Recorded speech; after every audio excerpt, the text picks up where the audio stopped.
Yo, yo, oh my god, dude, who's made this account, man? Oh my god. Guys, come on now. There's no way you can be my biggest fan, guys. I am my biggest fan. All right. I am my biggest fan. Let's make sure that everything's working right. Let's check everything out here. Let's see. Should be able to hear me. I wonder if you can only hear me in the left side, because that's what happened last time and it was annoying. But actually, let's find out. Let's test it. Let's test the microphone properties. Let's see this. All right, perfect. It works. All right. What is good, guys? I'm excited. We're about to get into a good live stream today. Lots of fun stuff to do, right? Lots of fun stuff to do. As you guys can see, if you have specific questions, they're gonna get emailed to this side of me, to contact@tutorbydesign.com. It's also in the description. All right, it is in the description. I'm just gonna post this on Instagram really quick, repost on my story that I'm live so that people can see, and then I'm going to start answering questions. So give me 2 seconds. Join up. Let's get 300 people in here live today, guys. 300 people at once. Let's see. Let's make this smaller. All right. We're about to lock in. I have a couple documents pulled up in case we need to get some things pulled up. So before we start, how is your guys' studying going, guys? The time has come once again for the month. It's my second favorite night of the month. My favorite night of the month is SAT score night, or SAT score eve, I should say. My second favorite night is SAT eve. But hopefully you guys have been locked in. Now, if you guys have not been locked in, I don't know what to tell you. Hopefully tonight we're gonna fix that. Let's make sure that the audio sounds good. It's really only on the left side. I don't know why. Let's see here. Advanced properties. How can I test my audio? Let's see. Monitor. Okay. Why can I only hear this side? Doesn't make sense. What the heck?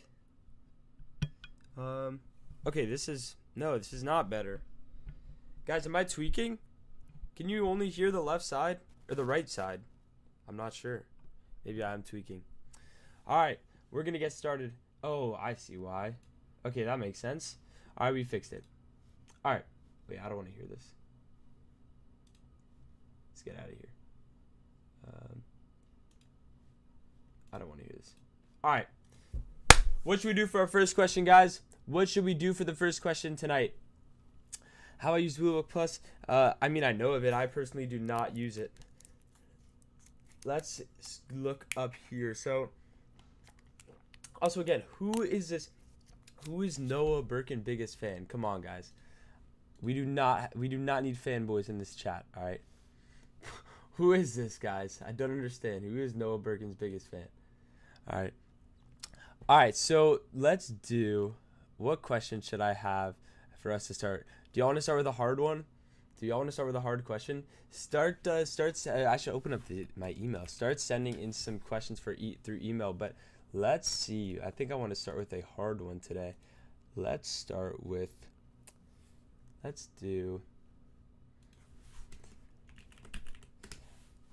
a hard one. One of you guys wanted me. Let's see who the first person to ask something was. They wanted me to go over geometry stuff that I predict. So, should we just start straight up with a unit circle question? Is that what we're doing here? How about I give you a graph? Okay, I'm gonna give you a graph, and on this graph, just because I'm lazy to write it out, on this graph I'm gonna have the points. Actually, I'm not gonna give you a graph, so I'm gonna say point A and B lie on a unit circle centered at 0. Point A has coordinates, and then I'm going to leave room for that, and point B has coordinates. No, point A has coordinates, and then we'll say and the angle between point A and point B is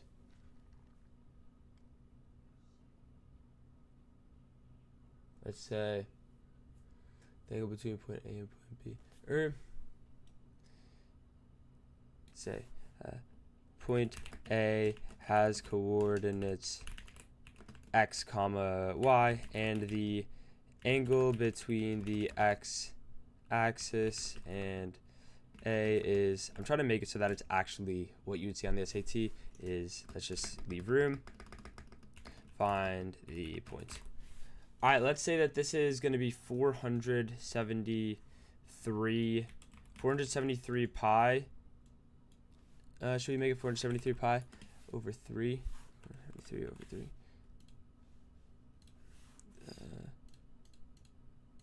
Yeah, 473 pi over 3. Find the point A. All right, what are we thinking, guys? What are we thinking? How do we do a question like this? How do we do a question like this? I should get Desmos pulled up here. Let's have a little, yeah, something like that. That's not going to be good, actually. Let's do, because then I'm going to have to go in here.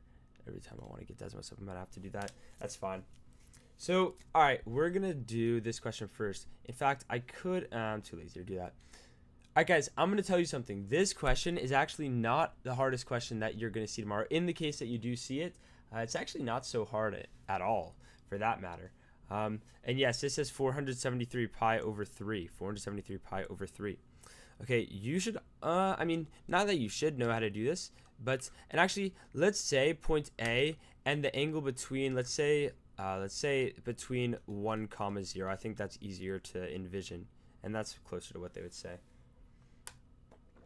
All right, so I'm not going to waste time.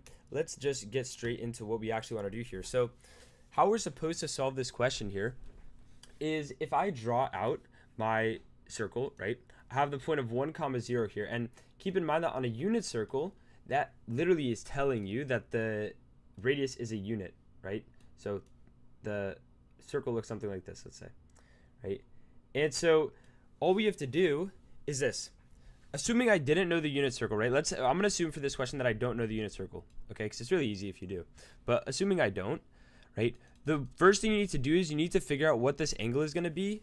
Within 0, the angle needs to be either greater than negative 2 pi and less than 2 pi. Okay, the reason being that basically something you kind of just have to know is that, let's say I took, pi over 2. That's what this angle up here is. If I go around here, that's going to be 2 pi, and I'm going to be right back at where I started. And so this would be the same as saying 5 pi over 2, and so on, right? And so I can say that I need to figure out how to get this within 2 pi. And so what I can do is I could be like, all right, well, I'm going to subtract 2 pi, and then 2 pi, and then 2 pi, and then 2 pi, and you're going to realize really quickly that's not what I want. What even is that? Let's see. What is this?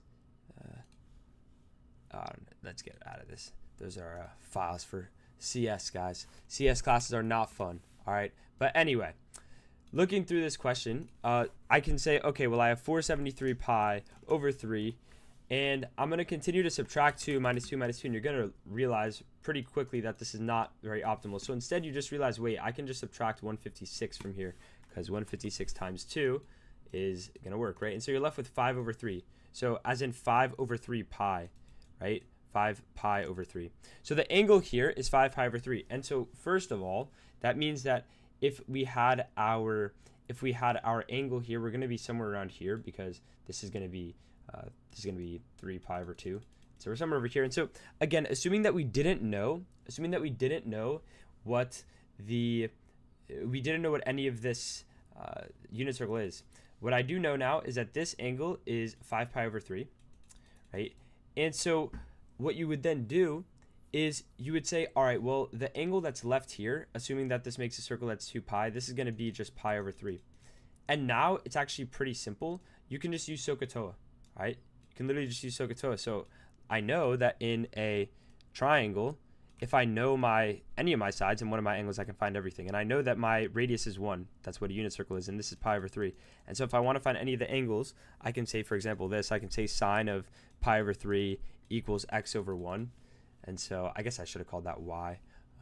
I did the exact opposite, but we could say sine of pi over 3, and I'm going to have to make sure that this is in radians, and it is. This is going to give me, this is going to be square root 2 over 2, I think. No, it's square root 3 over 2, sorry. So this is square root 3 over 2, so that's what the y value is, right? The y value, this is square root 3 over 2. And keep in mind, that's a negative y value.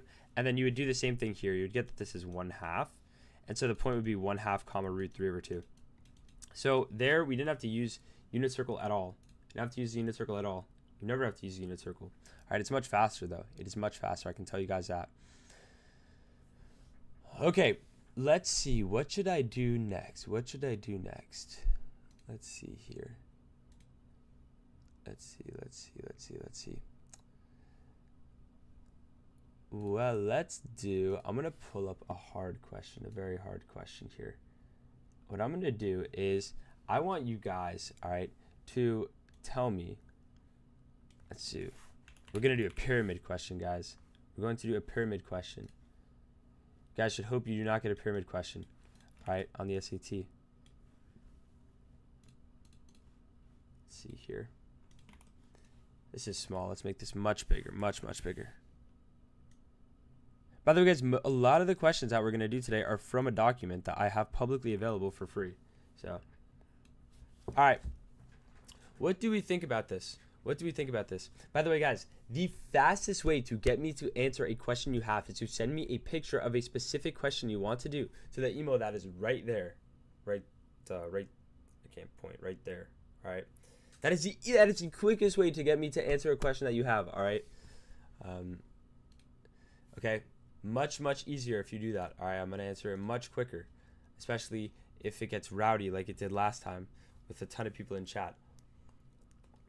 But in this question, right, we have a right square pyramid has a surface area of this, and we have that it has a base of 256, and we want to find the height. So first of all, I'm going to get a picture of a square pyramid because I do not want to draw it poorly, and then it makes it hard for you to understand what I'm doing. I'd rather just get it to actually look normal. So let's use this one, I guess. All right, so in this pyramid, right, let's just say that it has a length and a width. All right, I'm going to assume here, just for the sake of teaching, that this does not have the same length and width, and it has some height. You need to know, sadly, how to figure out the surface area. And so what I can tell you is that if we lay this flat, then it's going to look something like this. And again, we're going to assume, just for the time being, that the length and width are not the same, which here they are, but we're going to assume that that's not true. And so if you lay this flat, you're going to have a rectangle, and then you're going to have 4 triangles. And so the question is, what is the area of these triangles? You're probably going to say, okay, it's 1/2, length times height, or 1/2 width times height, right? But here's the problem. That is not what it is, because that height is actually not the height you're using. The height of this triangle, for example, the width one, is actually the slant height, okay? It's the slant height. And so what you're supposed to do is you're supposed to make a right triangle here. You can kind of see there's a little sliver, and it makes a slant height. And if we look here, it's actually easier to see if I do it this way, that we have, another slant height right here, and it makes a right angle. And so how can I figure out the slant height? Well, looking at this W1, I can say that I have a right triangle where this is going to be 1/2 of the length, because the height is right in the middle of the rectangle, and then I have the height. And so I can use Pythagorean theorem. I'll get that h squared plus 1/2 L squared equals S squared. So I'm going to get that the square root of h squared plus L squared over 4 is S. And so that's what this is. And so then I'm going to do the same thing for the L. I'm going to say that this is 1/2 the width, and then I end up getting, you do this fast, you get that the slant height for the L side is the square root of h squared plus W squared over 4. And so if you can't understand what this is, you're just going to have to remember, if you're trying to get every single question right, that the surface area for a pyramid is going to be the length and width of this rectangle, plus we're going to have 2 of these triangles that are 1/2 length times this slant height. So we're going to have 1/2 times the 2, so they cancel out. We have 2 of them, and it's times 1/2. So anyway, you get L times the square root of h squared plus W squared over 4. And then you do the same thing with the width side, but instead it's w times h squared plus l squared over 4. And so this is the equation for the surface area of a pyramid. Okay, this is the equation for the surface area of a pyramid.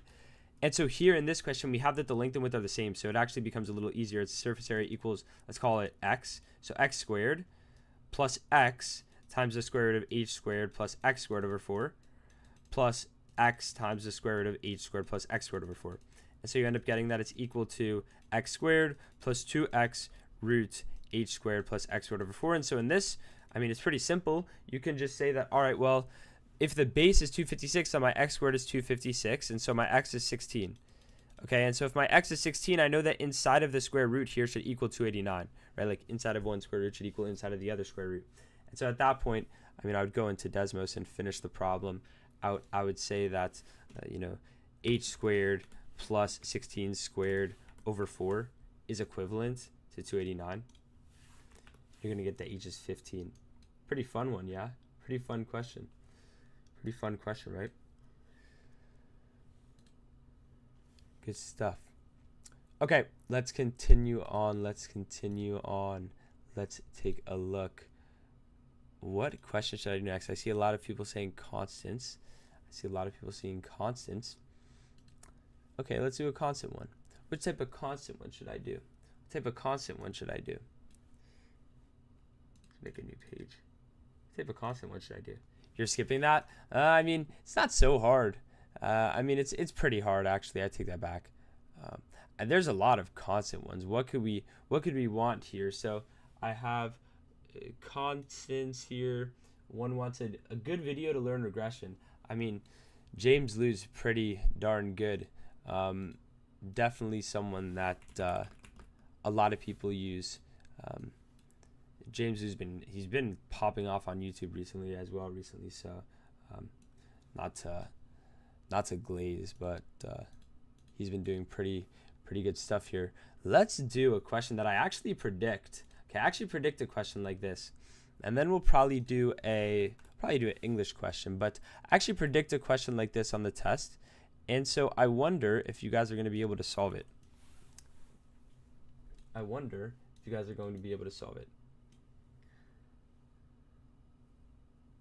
Which one is an integer above 1? What does that mean?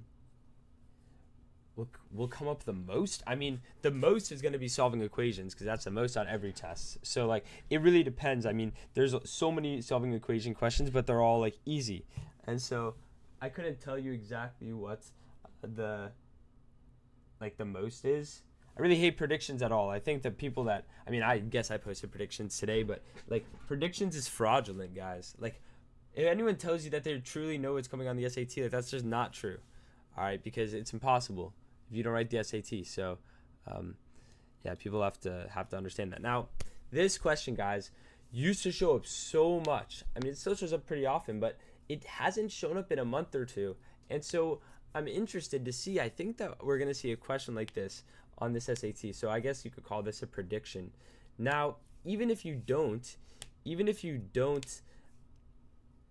know, or you don't think this question is going to come up, you still have to understand this topic of vertex formula. So we're given here that we have a parabola with a vertex of 10, 22. So it's going to be somewhere here. And it never intersects the x-axis, which means it's not going to go down because then it would intersect the x-axis. It's going to have to open up. And so in this case, right, we have that the parabola is written in this form, and we want to find a plus b plus c, and we're like, wait, so I know that it's opening up. And that's going to tell you that a is greater than 0. Okay, if the a is greater than 0, it opens up. If the a is less than 0, it opens down. And so the question here is, well, this still doesn't really help me, right? Just knowing one point is not going to help me. But here's the thing. When you're given the vertex of a function, you want to write it out in vertex form. Now, what even is vertex form? It's going to be a times x minus h squared plus k, where h and k are the vertex. So we have a times x minus 10 squared plus 22.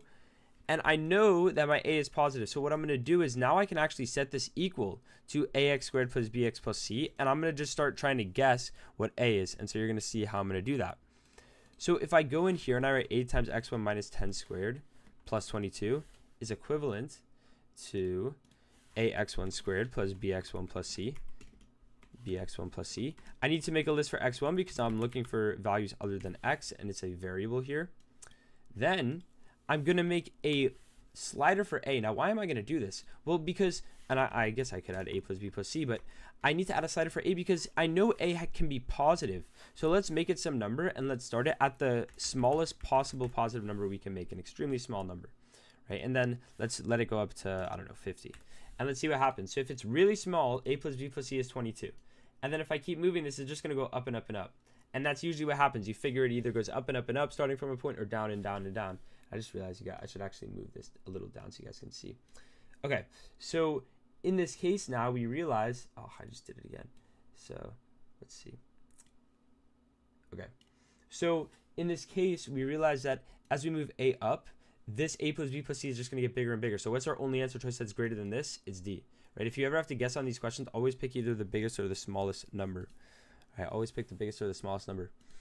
Okay, let's see what we want to do next. I'm going to put in here, I'm going to put in a up next list. So we're going to do, let's see. So we are going to do, and you guys can tell me if you don't want this, but we're going to do, and this is not in any order, but parallel lines. We're going to do conversion factors. We're going to do cylinder surface area. We're going to do command of evidence. We're going to do give an integer. Let's get this one. What is it? What do you mean by we want to, which constant result in an integer above 1? Let's see. All right, let's do, and then we're going to do a constant. And then let's see, we're going to do, all right, let's get through to this. All right, one of these questions was just sent in. Let's take a look. All right, I do this question a lot, and I actually think it's pretty basic. Let's see. Okay, so, and I'm actually going to move this on to the side. All right, question's pretty common, so we definitely need to know how to do this. The question is, do you know how to do this? Do you know how to do this? So we're given the function f, right? We're given the function f, and it's defined by this, where a and b are integer constants and 0 is less than a is less than b. And the functions g and h are equivalent to the function f, where k and m are constants. And we want to know which of the following equations displays the y-coordinate of the y-intercept of this graph, right? So question, what are we going to do? So what is your first thought when you do this question? What is your thought when you first do this question? Who's messaging me? Let's see.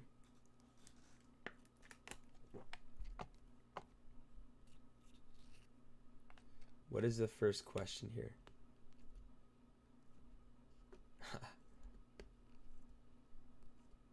Oh, we're cooked. All right, let's take a look here. So, looking at this question, guys.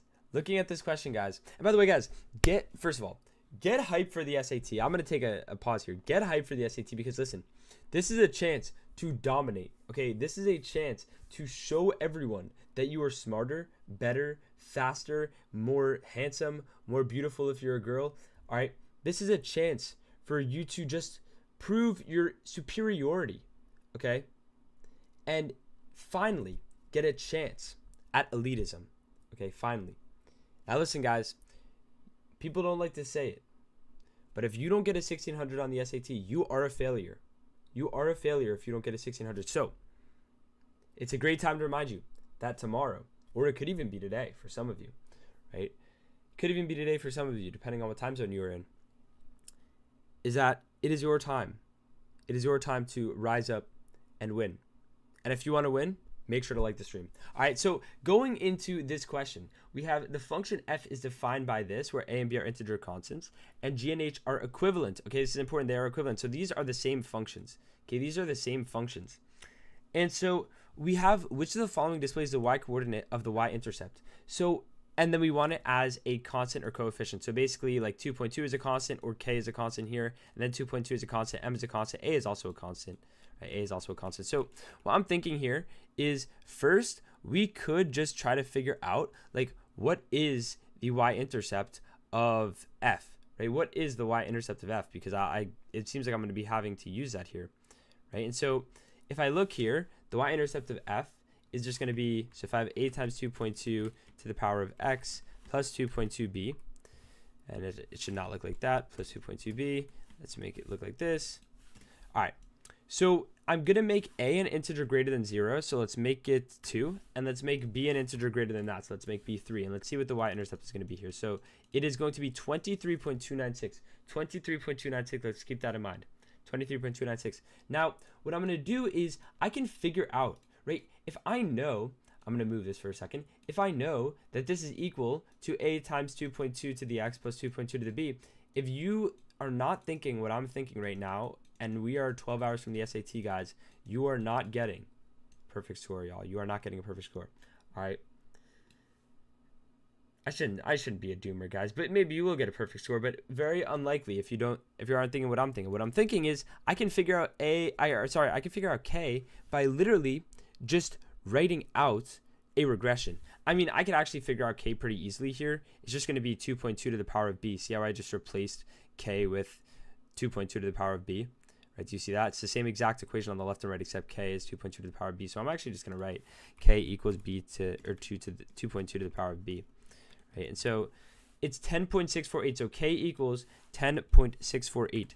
And so the question is now, in this equation with an a, a 2.2, and a k, are any of my constants equal to 23.296? The answer there is no, right? None of these are a constant within g of x. So g of x is not my answer. Now we do the same thing with h of x. Now here it's a little bit more difficult. Instead, what I'm going to do is actually I'm just going to set the left side equivalent to the right side using a regression. Okay, using a regression. So a times 2.2 to the x1 plus 2.2 to the b. And so I'm going to make a list for x1. And it's going to tell me that my m is 21.296. M is equal to 21.296. Okay, so then all of this stuff is not important anymore. And so the question is now, is 21.296 or 2 or 2.2 the y-intercept here? No, it is not. And so neither of them gave me a constant that is the y-intercept. And so neither of these are correct. They are both wrong, and so the answer to the question is neither 1 nor 2. Okay, pretty challenging question there, right? Reminder, guys, if you want me to do your question, this question skipped the whole line. They emailed me and I answered it for anyone else's. So if you want me to answer your question, send me an email with the question and I will do it much faster. I'll do it much faster. Okay. Now, did you guys know that you can probably get a 1600 by using the free resources that I have available on Tutor by Design? Okay. I don't believe in putting education beyond a barrier. Okay. I offer so many free resources through my website, and if you are not using them, you are doing yourself a disservice. All right. At the current moment, there are, how many is this? There are 11 other people that are going to surpass you because they are working through my gem of 80 pages long of past SAT question types. Okay. If you have not been working through tutorbydesign.com/resources, right, you might be cooked. All right, chill with the ad plug. Let's get into the next question, guys. What question should I do next? So out of this list, what question should I do next? What question should I do next? Guys, streaming reminds me so much of back in the day. I used to stream video games, guys. Before the Tutor by Design, there was, I can't say the name because someone will find it. I mean, someone will find it anyway, but I was a menace, guys. And this reminds me of this, except now I'm streaming to more people. But back in the day, guys, I was crazy. I was nutty at Fortnite. I used to play in these crazy Fortnite tournaments, guys. If you are currently addicted to Fortnite, maybe you'll be like me in the future. I don't know. So Goth is incorrect. All right, Goth is incorrect. I can assure you that Goth is incorrect. All right. So that's why you don't use Goth. By the way, guys, this is a great reminder. This is a great reminder that if you even dare to try cheating on the SAT, you are absolutely cooked. All right? You are going to get caught. You are going to screw over everyone else in your testing room, possibly even testing center. And you are going to ruin your college admission chances. You're going to destroy your life. Okay? If you cheat on the SAT, not only that, but in the case that you don't get caught, which is very slim, you're probably going to tell a friend. They're going to tell a friend who's going to tell a friend, and eventually you will get reported and cooked. And even if that doesn't happen, your dignity will be stripped. All right. Can you imagine being 50 years old and your kid is taking the SAT, and you have to tell your kid that you cheated on the SAT, that is a disgrace. All right, do not cheat on the SAT. I want to put that in. SAT in 2 hours. Holy moly. You should be asleep right now. Shouldn't you be asleep? All right, let's do a question, guys. I feel like I want to do, but English is so boring. I'm going to do one more math and then I'll do an English question. Let's do a cylinder surface area. I just posted a cylinder surface area question actually recently. I wonder. I think I'm going to just do that. I'm going to just do that one again. Because I actually like this question a lot. No, I'm gonna do a different one. Guys, this is another prediction. Okay, another prediction, guys. So lock in and get this question right. Otherwise, you quite possibly could be cooked. Y'all. Take a look, guys. For surface area, could you memorize the equation? Yes, of course you can. I sent you a question. I see. I have to. We're gonna do this one, and then I have 2 in my inbox, and then we're gonna get into some command of evidence. We're gonna get into some English question. Should I wear meta glasses? You should not wear meta glasses, guys. You should do the test all the way through. And in fact, I feel like they've got to know about meta glasses by now. I mean, so many places are checking it by now, so it's kind of whatever. But not a good idea, guys. I'm telling you, imagine you go in there and you're sitting next to me, right? You're sitting next to me, and I'm sure as heck snitching on you, right? I'm definitely snitching. I'm going to narc on you. So I guarantee you there's at least one of me in your classroom, and they're going to see you with those meta glasses, and they're going to snitch, bro. They've been studying their butt off, right? Their parents are going to kill them if they don't get a 1500 plus. And they see you wearing meta glasses, and they say that's not fair. They're going to snitch, all right? They're going to snitch. I encourage them to snitch. I encourage you to snitch if you see someone cheating. But don't snitch to the College Board. You got to snitch directly to the proctor, and they have to report that specific student. Otherwise, you're all getting your scores canceled, and you're all cooked. All right, you're all getting your scores canceled. If you just email the College Board and say someone in my room is cheating, even if you know who it was, and you know the other people weren't, you're all getting your scores canceled. Right? You're all getting your scores canceled. All right, so let's take a look, guys. This is our next question here. So this one, super common here. We have a volume, and we have the height of circular cylinder A is 50, and that the surface area of right circular cylinder A is A pi, and for B it's B pi. By the way, by now, they're not giving you the cylinder equation. They expect you now to actually know it. So in this question, what we need to do is take a look at, well, all right, I know that the volume of a cylinder is pi r squared h, right? And I know that the surface area, if you understand the surface area, is 2 pi r squared plus 2 pi r h. And so if I can use the volume, like if I plug my stuff into volume, I could say that 5,000 pi, I'm going to use A. 5,000 pi equals pi times my r squared times the h of 50. I can actually just find r. And then what I can do is plug that r and h into surface area. Right? And so I'm actually going to do that. I'm going to cross out the pi's and just divide both sides by 50. So 5,000 divided by 50 gives me 100. So 100 equals r squared. So r is 10. R equals 10. And so then I can plug that into here. I'll get 2 pi times 10 squared plus 2 pi times 10 times 50. You end up getting 1,200 pi. Okay, you get 1,200 pi. 1,200 pi. And so now all we have to do is this. We ask ourselves, what did my volume multiply by here? To get from 5,000 to 40, or 5,000 pi to 40 pi, it's just 125. And remember, guys, volume will always multiply by the scale factor cubed. Okay, volume will multiply by the scale factor cubed. But the surface area will multiply by the scale factor squared. You got to know this, guys. You got to know this. And so if this is 125, then b cubed is equal to 125. And so b is equal to 5. And so the b squared is equal to 25. And so what is the change here?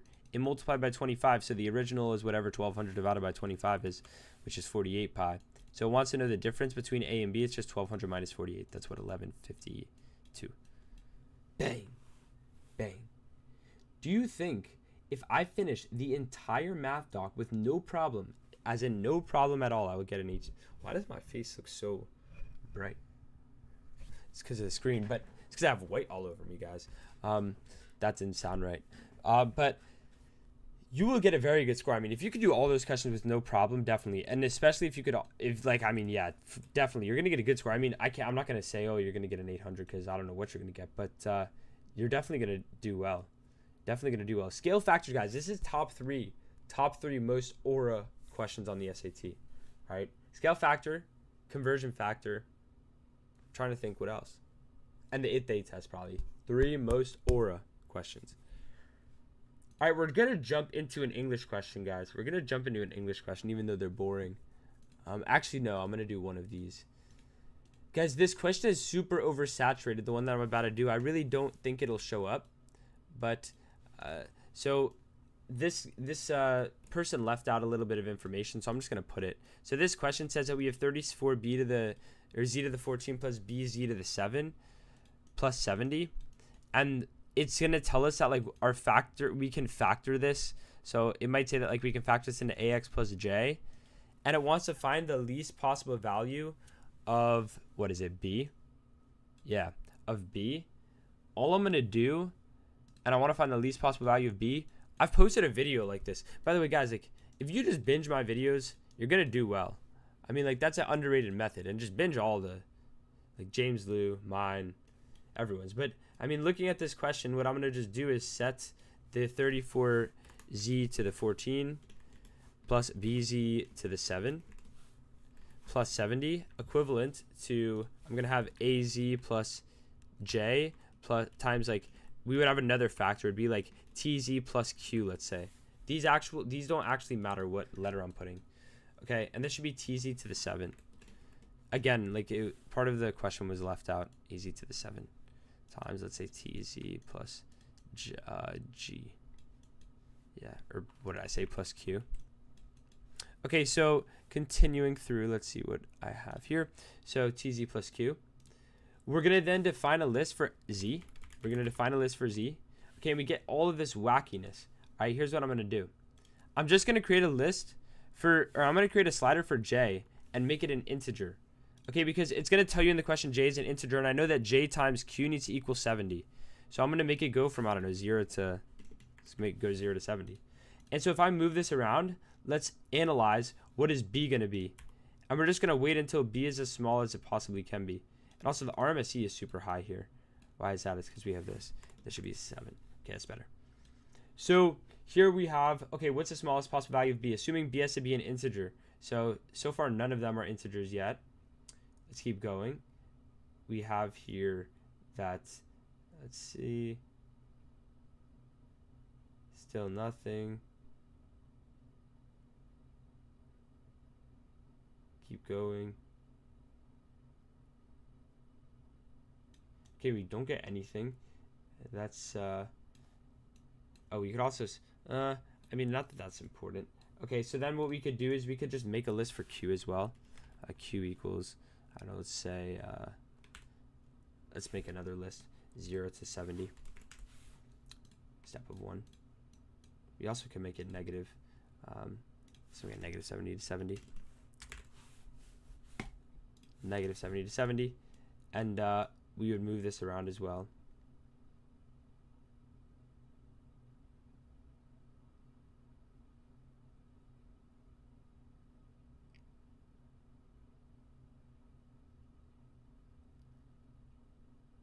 It doesn't give me an integer again.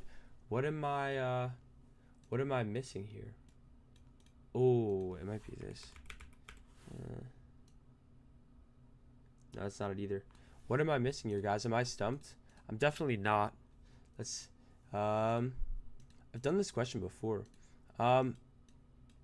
It's easier to do this by hand. But I'm trying to figure out a way to do this in Desmos because I feel like a lot of you are just much stronger in Desmos. Like I could say a equals 34 over t, and then we can try, then it's easy. I mean, yeah, then it's easy. What did we get? So, okay, why did I do this? Because I know that a times t is 34, so I can say a, so I know a times t is equal to 34, right? Equals 34. So a equals 34 over t, right? And so I can write out, I can write this out, right? And so then I can go in here, and now it'll give me a couple of them being integers, right? For the first one I have is 2381. And then if I keep looking around, I think a couple other ones give me integers. Possibly not. 248 is an integer. And yes, we get what? 248. So that's not that bad. I could have skipped over one. Like, you would actually have to look through this and go a little carefully. But it's not so bad. I guess I assume this is actually 103. 103 actually does work. Yeah, it says B is 103 here. So 103 works. 103 is the smallest integer. You'd have to look through all of these to see the least one. Now, if it's the largest one, it's just AC plus 1. The largest possible value is just AC plus 1. So 34 times 70 plus 1. So what is that? I don't know. 30. I guess that's 2381. It's pretty easy. Not pretty easy, but when it's that, it's not that hard. Y'all thought I got stumped for a second. I guess I did. But all right. If you're just joining the stream, guys, make sure send your messages to there. All right, send your messages to there. Let's see. One of you guys, I'm getting a text from one of you, wants me to do this question. Oh, email this to me. Email this to me. All right, let's do this one. We're doing an English one, guys. We're gonna do an English one. Did you guys know that OnePrep had a crazy good update? OnePrep has a crazy good update. You can search questions by their ID now. So what is this? D4732483. Where is this? I typed it in wrong. D4732483. 2483.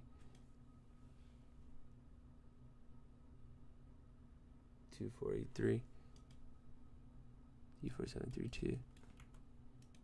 Okay, guys, I guess I glazed it and it doesn't work. L man. That's all I can say. I'm never glazing this website again. But still, this website's really good, guys. You should really be using OnePrep to study. You should really be using OnePrep to study. If you're not, you're cooked. All right, we're doing, or you're not cooked, but you should definitely be using it. Let's take a look at this question that I got sent. And again, guys, if you want your question to be solved faster, literally email it to me. It is extremely easy. The email is right above or right next to my face. It's right next to my face. I need to be able to zoom in here. We're gonna get another question up on here. All right, so this is the passage, and here we want to state the main purpose of the text, and then can I take a picture? And then the answer choices are this. All right, looks good, guys. Looks good, guys. Why did I pick 70? Oh, for that question back there, because the C term was 70, so the two integers had to multiply to 70. So the biggest one of them could be was 70, because then we'd have 70 times 1. Right. All right. While I wait a second for you guys to read this, remember. All right, remember, guys. For English questions, you need to read the whole passage, okay? You need to read the whole passage, first of all. Second of all, you need to understand that on the English section, all you have to do is combine all of the sentences of a passage into one, okay? And figure out how they're all connected, okay? And once you do that, you've answered the question. I mean, that's like all they really want to know from you. So, I mean, lock in, guys. I really hope that you're having flashbacks of me talking to you when you try to do this question on the test. Okay, so let's take a look at this question. Okay, we're given studying late 19th, and we want to state the main purpose of the text. So let's see what we're going to mark up. So studying late 19th and early 20th century artifacts from an agricultural and domestic site in Texas, these archaeologists found that black women employed as farm workers utilized hook and eye closures to fasten their clothes at the waist, giving themselves a silhouette look similar to the one that was popular in contemporary fashion and typically achieved through more restrictive garments such as corsets. So, okay, we have a lot to unpack here. This is a long sentence. After you read a long sentence, it's usually helpful to go back and say, okay, what did I just read? So 19th and early 20th century artifacts, domestic site in Texas. It says black women employed these. It probably doesn't matter what these exact things are, but it gave them a silhouette look similar to one that are popular. So they're using this non-traditional method to have fashion, right? To represent the popular culture. And so she argues that the sartorial practice shows that the women balance hegemonic ideals of femininity with the requirements of their physically demanding occupations. So that's basically what I was just talking about, right? And so what is the main purpose? I'm assuming the main purpose is going to talk about how these women were embracing popular culture through non-traditional ways, right? And how they had these things that they were using in their lives that were maybe not traditional, or I don't know if it doesn't have to say traditional, but I mean, looking through our answer choices, if I have to describe an unexpected discovery, it didn't say that it was unexpected, so instantly it's wrong. Like the second something's just a little bit wrong, the whole thing's wrong. To discuss a research that investigated the ways in which black women or black female farm workers in late 19th and early 20th century Texas used fashion practice to resist traditional gender ideals. No, they decided to embrace the femininity, right? So it's the opposite. And so for C, we have to evaluate a scholarly work that offers explanations for the impact of urban fashion ideals. The impact of urban fashion ideals on black female farm workers. It doesn't really have the impact on them. They were just using it. And it also doesn't offer the explanation for it. To summarize the findings of a study that explored factors influencing a fashion practice, well, it was the ideals of femininity and the requirement of their physically demanding occupation, right? So it ends up being D. Quick segue, guys. Just if you are a junior in high school right now, you still have time to become more participative in clubs. And so I want to urge you, guys, today. I feel like some of you already know what I'm going to say. But I want to urge you guys today to join DECA, all right? I want to urge you guys to join DECA. And in the case that you are a DECA competitor, catch me at ICDC, all right? Catch me at ICDC, guys. If you're in Florida, catch me at States, all right? I will be coming for the throne this year. I'm coming for number 1. Last year we were disappointed. We placed like top 60 at ICDC. This year we're coming for number 1, all right? And whatever, I don't even know if I have it here, but just know, guys, I have a China pin. I don't have it here. Maybe I lost it, but I have a China pin, guys. All right? Let's see. Perfect math, 710 English. Guess what my score bands were like? I have full bands, but expression of ideas. Oh, that's not good. Expression of ideas is easy. It's not the easiest section, but it's one of. Okay, let's take a look at the next question we're going to be doing here today. The next question we're about to do here today. There we go. Let's see here. Let's do, okay, this one was just sent to me. Oh my God, this is the smallest freaking picture ever. This is the blurriest picture ever. I can't answer. I can't read this. Come on now. It's the blurriest picture. Let's see. I have, someone asked. They said that this question, guys, so interested. Did any of you take the October SAT? I assume so, a lot of you did. Now, I'm hearing someone just messaged me. They said this question was on the October SAT in a similar way, but he said that he doesn't think they were asking about the y-intercept here, and instead they were just asking the value of a constant. Do any of you know what he was referring to? Was there a question like this on the October SAT? By the way, good time to try to get this question. You should see, what do you think this is? Guys, by the way, if you are in DECA, what is the most aura DECA competition? What is the most aura DECA competition? What do you guys think? Guys, if you're applying to college, how is the college application season going? All right? Does it have you stressed out? Does it have you excited? How is it feeling, guys? How is it feeling?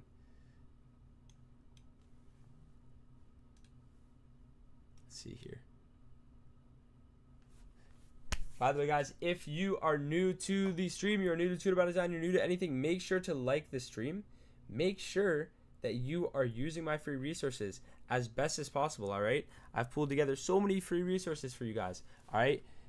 There are people out here literally getting 1600s with my free resources, All right, with my free resources. Okay. Now, anyway, why is it not? Whatever. Let's see. Okay, so let's take a look. Let's take a look here at, let's do this. Let's see if it got sent in. All right, better. All right, we have a good question coming in, guys. A good question coming in. Challenging SAT question incoming. I need to make this larger. I need to enlarge in it. I don't think that's a word. Enlarge in it. But it is today. Okay, and this is A, B, C, and D. Let's get rid of this. This is A. This is B. Let's actually make this a little better. So this is A. This is B. C is here. And then D is here. All right. Just visited Georgia Tech. Yo, I'm your comp. I'm your comp G Tech. I'm your comp G Tech, bro.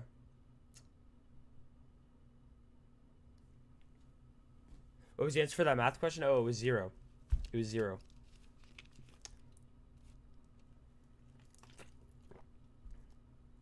Zero, zero, zero, zero, zero. By the way, guys, if you have been using this doc, because a lot of people ask me about this, any question that has an answer below it, I have a video for it. Go through my TikToks. You just look at the thumbnails and you'll be able to see what question it is. Every single question, and I think every question now has an answer under it because I went through this week and I made a video for everyone that I did that didn't have a video for it. I guess I didn't do these ones, but I didn't do these ones for a purpose because these ones are in my test. And so other than that, though, like all the other ones have answers to them. So you got to lock in. Plugged into Desmos and got -5. All right. Well, it's because it's not going to be defined at -5. I think, looking back at the question, it's not going to be defined at -5, but it will still have an x-intercept because the x-intercept means that when x is 0, it doesn't work. Okay, let's look at this. We want to logically complete the text here. Okay, we want to logically complete the text. So I'm thinking I'm going to be having to find causation, correlation, agreement, disagreement, something like that, right? And so looking at this, we have that the morphological novelty of echinoderms, I probably pronounced that wrong, which are marine invertebrates with radial symmetry, usually star-like, around a central point, impedes comparisons with most other animals in which bilateral symmetry on an anterior-posterior, which is head-to-tail axis, through a trunk is typical. Okay, so it causes comparison with most other animals in which bilateral symmetry on an anterior-posterior axis is typical. Okay, nothing really crazy there. Particularly puzzling are sea stars, thought to have evolved a headless layout from a known bilateral origin. So sea stars have a known bilateral, which is anterior-posterior, which is head to tail. Okay, and then it says applying genomic data of I'm not trying to read that. Acorn worms, which are close relatives to sea stars and thus expected to have similar markers for corresponding anatomical regions. So this is basically saying that they're expected to be bilateral. It says to the body patterning genes of whatever this is, these people observed activity in only anterior genes. Only anterior genes. So they're actually differing from what we would expect, right? And some posterior genes limited to the edges, suggesting that they don't have a trunk to head, right? They only have this anterior, which is going to be, where's anterior here? We only have a head to tail where there's a trunk, right? And so, or sorry, this is not what I'm looking for. I'm looking for, where's anterior? Anterior genes, I guess, are just I don't know if it says anterior here, but it's just not, it's just head, right? It's just head, right? So they have here that, we have our answer choices suggesting that what? So I'll give you guys a second to look at it. I'll look through these as well. A hexagonal pyramid. Yeah, I'll do that one next. Yes, it was solvable in Desmos, that question. So we're again looking for, they're going to not have a tail region. They're lacking that posterior one. They're only anterior. They're only the head, right? They only have the head. And so what are we thinking here, guys? What are we thinking? And by the way, I'll probably be live for like, I'll probably stay live to like 7-ish. Maybe at the end of the live, I'll start rating viewers. Extracurriculars. Someone had wanted me to do that once, and I was like, that's a great idea, and I just never got around to it. But if I'm not feeling too tired after this session, maybe we will. Guys, SAT week gets to me. All right, SAT week gets to me. All right, if y'all think SAT week gets to you, in terms of being tired and stressed out, holy moly, you've never seen me during SAT week. It's disastrous. Anyway, the answer is D. Rather than undergoing changes resulting in the eventual elimination of a head region, that definitely did not happen because we have the anterior. They evolved to completely lack a trunk, right? They don't have those posterior genes, right? They don't have those posterior genes. Okay, by the way, I guess I'll show this other question. That you guys are asking about. So the only thing that matters here, I'm literally just gonna put A over x minus 5 times x plus c. The only thing that matters here is this. Okay, this is the only part that matters here. And so if I'm just gonna say this is like 3. What the point I'm trying to get at is the other stuff doesn't matter. I guess that's probably gonna confuse people, so maybe I'll just put them all. Where is this question? Okay, we have this. Okay, so with this question, if I have this, so 4 times x minus 2 times x plus 3, and then 3x plus c, a function is undefined when the bottom is equal to 0, and the y-intercept is when the x value is 0. So I need, when the x is 0, I need it to be undefined. And so when is it undefined? I need the bottom to be 0 when x is 0. So I need either like, so if I have 0 minus 5 here for this one, that's not going to do anything. But I can say that 0 plus c, because again, the x is 0, that should equal 0, right? That should equal 0. And so c would equal 0. Right? And so if I actually put in that c is 0, using a slider, I'll see that it's undefined. It's going to be undefined at this y-intercept. You're going to get that it's undefined. I mean, you're going to have to, I guess, zoom in. I could write the x equals 0, and it's going to tell you that it's undefined. I'm going to have to like actually go in and like write this out. And so, yeah, I mean, that's not so bad of a question. Okay, let's continue. Okay, let's do, okay, what question am I going to do next? What question am I going to do next? I'm going to do, okay, someone had sent me an English question. I'm going to do a math one first before we, oh my God, why the heck are these? Why is this looking like this? I got it upside. I got a freaking, what is this? Let's flip this. Let's flip this. Okay. Okay. Move this. All right. Looking at this question, I mean, this is going to be a similar triangle question. Okay. This is going to be a similar triangle question. And, or it might be a congruent triangle question. This is actually, I would say, I should have put this in my predictions. This is definitely one of the least looked at SAT question types, and it shows up and people get so confused. And let me tell you, all right, let's talk about a story. Let's talk about a story.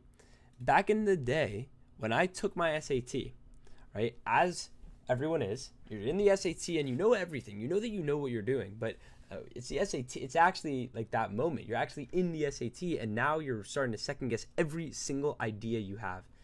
And I think to myself, I have a question where it basically gives me something like this, and I'm actually sitting in the room and I'm saying, wait, can this really prove this? Is this really true? I'm actually tweaking. And I knew my rules. I knew my SAS, AS, ASA, AAS, all this stuff. But I was tweaking. Don't be like me. Know your rules. So here we have, in triangle ABC and DEF, sides B, E, and EF. So we have that, this is, let's call this ABC. Let's call this DEF. We have that we have that BC and EF have a side length of 23. So side length of 23 and 23. And angles C and F each are 43. 43. So how could we prove that ABC is similar to DEF? I'm thinking that I could get this, and then I'll have SAS. I'll have a side and then an angle and a side. So do any of these say that AC and DF are equal? They don't, right? So that's not what I can have. I could also have angle side angle. So I could have this, right? I could have angle side angle, which means I have an angle here and then a side and an angle. So can I prove B and E are equal? I cannot, right? So that's wrong. Or not wrong, but I don't have that option. Then I can also do A and D being equal, right? A and D being equal, because then that's AAS. That's another rule. And so A and D being equal, that's what? 3 is sufficient. Now, why is A, B, and DE being equal not going to help us? Because what that gives us is A, S, S. And look at that word. That's not a good word. So you cannot have that. You cannot have that. ASS is not a valid way to prove similar triangles. And so the answer would be 3 only. So it's actually D here. It's D here. Now, someone said, do I think English should be easier than October? All right, guys, I'm going to have to admit defeat because I don't like to get questions wrong, and I don't like to get anything wrong for that matter. But when it comes to the October SAT, the November SAT, or sorry, the October, the September, and the August, those of you that were working with me then, you guys know I was wrong for every single month in predicting the difficulty. I guess I wasn't wrong in August, but September and October I was wrong. And so I don't even want to try to guess what it's, I'm like trying to refrain from guessing. I posted this in a video today that I think the math's going to be a 7 out of 10. I think you're going to see the hardest math you've seen this cycle, but definitely not hard. I mean, guys, like the last time I think there was an actually challenging math section was like June of 2025 this year, and like June of 2024. I mean, maybe December of 2024 was a pretty hard math section, but they've been giving really easy math sections. And the English, I think, is going to get a little easier. I think it's going to be about a 4 out of 10. But again, my scale's actually not biased. So you probably think that the SAT from last month was a 10 out of 10 reading difficulty. I would say that that's maybe an 8 out of 10. Okay, maybe 7 out of 10. What was the easier one of the past ones? I think that October, it was either October or September. August math was a joke. I think August math was really easy. I also think that September math was really easy. In fact, I think every math so far this fall has been easy. I think that the whole September SAT actually was a joke. The whole September SAT was extremely easy. In fact, I think it was the easiest SAT we've seen since that digital SAT started. Definitely of this year. It was the easiest one of this year. October got a little harder. August was about average. But guys, there's no point in ruminating. Like, there's no point in even worrying about it because you're going to have to go and you're going to have to take the test. And so, like, worrying about it is just going to distract you. It's just going to distract you. All right, guys, what is the next question we should do here? Quick, 3, 2, 1. Send me an email. contact.tutorbydesign.com. Let's take a look.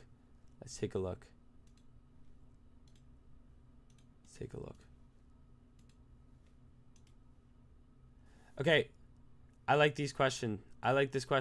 Fun question. This was on a recent SAT, guys. It's on a lot of SATs, guys. If you can solve this in 10 seconds, you're cooked. All right? You are cooked. You're not actually cooked, but you should be able to. Guys, let me tell you something. The SAT is so, and you could call me elitist, you can call me biased, say I'm self-serving, I'm trying to sell a course. Technically I am, but I'm not saying this because of that. Guys, your SAT matters now. Okay? You cannot slack off. Almost every, I'm trying to think of any Ivies that don't make tests required now. I don't think any are test optional anymore. I think that Stanford is test required now. MIT's been test required forever. All these schools are test required now. You cannot slack off. You're going to be cooked. And so if you're not locking in for the SAT, you are doing yourself a disservice. If you think that you've got what it takes to do well and you're not putting in the effort, you're a failure, guys. Not a failure for getting a bad score, but a failure for not putting in the effort and actually trying to to get the greatest score you can. All right. Really doesn't take. One of the first videos I ever did was I posted a rage bait video telling people that they weren't or like that they were a failure or something like that, and I was like talking about how much I studied. But guys, I studied a lot for the SAT. Even though my first practice score was like a 1450, I gave as much effort as I can, and it paid off. And you guys really want to put the effort in if you want to get a good score. Princeton is test optional. They're not test optional starting next year, so they're going back to test required. So for this question, this is straight into Desmos. Guys, if you have points on a function and you know how the function is defined, it's straight into Desmos. Okay, you put this in and you write out y1 is equivalent to ab to the x1 over n. It gives you a function, and then I can write that g of x equals ab to the x over n, and then I could just write g of 11 and it'll tell me my answer. That's all I have to do. That's all I have to do, guys. Super simple. Super simple. Okay, guys, for the English, I would do the backward to forward. So I'd go backwards to forwards. So I'd start at the very end and then go backward until you have, I mean, there's so many ways, but just really anything that's not going to put that's going to put the middle question 10 to 15, let's say last. But specifically, maybe you can do, I mean, on my SAT, I would do 1 to 4, and then I would go and do question, let's say 15 to 27. So I would go vocab, then go to the grammar, do the rest of the test, and then I would go back to question, let's say 5, and go straight. Some people go backwards until they get to reading, and then they go back to the first question, and then they go forward. Doesn't matter how you do it, but you have to do it some way. By the way, guys, shameless plug, absolutely shameless plug, but if you are taking the December SAT and you need to actually lock in, it is time for you to lock in with my mastery course. All right. I've been putting so much effort into mastering my mastery, okay, into making sure that I can perfect these courses. And just to show you what the mastery course might look like, this is what the 4 weeks looks like for what December was. So we had week 1 was, so this is 5 hours of lecture for algebra, standard English conventions, craft and structure, and then an hour of office hours where you guys can just come in and ask me questions. Then week 2, we went into advanced math, geometry, and another hour of office hours. Week 3, we went into expression of ideas and probability. Office hours ended up getting pushed into that week. Then we had 2 review sessions, guys. In December, we will literally be doing just hard prep. We're going to revisit old topics that people were struggling with, that I noticed a lot of people struggle with, and that are super crucial, and then going into just a ton of hard prep. If you are taking the December SAT and you would like to sign up, late registration is going to begin on Tuesday because the first session is this Tuesday. It's starting on Tuesday. It's going to run until the December SAT, but late registration is going to close next Monday. So Monday the 17th, you will not be able to access this course again, okay? I can assure you, again, I know this is, I guess, self-serving, but I really haven't found anything else that I can say is a good enough bang for your buck. Other than, I mean, James Liu is pretty good. I will concede that James Liu knows what's up. But yeah, you can access just the December if you want, so just the December part. And these are live sessions, by the way. They're also recorded, obviously, but just the December, or you can access the November and get these recordings, plus the December. You also get homework every week. You get access to discussion boards and everything in between. You also get, direct access to me. I've been up at 1 a.m. answering these questions from people. Okay, let's take a look, guys. What type of question do you guys want next? What type of question do you want next? Ooh, I see what question you guys want next. A lot of people just messaged me. I actually like this question that was sent to me. So we're going to do this. Hard text. I'll do one of those actually. So after this question, I'm going to do, someone sent me a structure of the text question. What the heck is that? By the way, guys, when you request, and not a lot of you guys do this, but when you guys request to be editors on the documents that I have on the site, I'm going to click no. I'm not going to make you an editor on these documents. A lot of people, especially recently, a lot of people have been requesting to be editors. If you want to edit the documents or comment or write anything, make a copy. If I made you an editor on the document, everyone that's using the documents would see whatever you're typing. So obviously I can't do that. Okay, I've been rejecting them, and then some people even email me and they're like, why did you reject it? Please let me be an editor so I can comment. Why would I do that? Then you could write whatever you wanted. It just doesn't make sense. Okay, so while you guys are taking a look at this question, all right, some of you want to know, you need a 650 on English and your test is 3 hours away and you have a 510. You need to go back to sleep and you need to pray to whoever you pray to, because that is going to be a very tall task if you have not been studying. I think that you should spend the next hour and a half or 2 hours or whatever studying grammar. Study the grammar rules. I conveniently have an SAT grammar review in my YouTube. If you go to my resources page, I have an SAT cheat sheet and it'll tell you all of the grammar rules.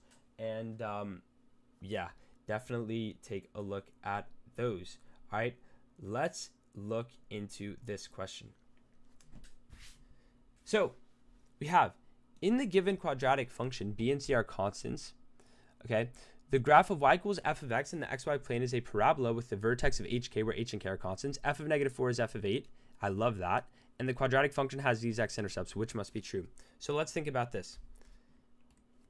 I know that whenever I have two points on a quadratic with the same y value, so let's say -4 comma, let's say y, and I have 8 comma y, and I'm saying y because they're the same y value, right? They equal each other.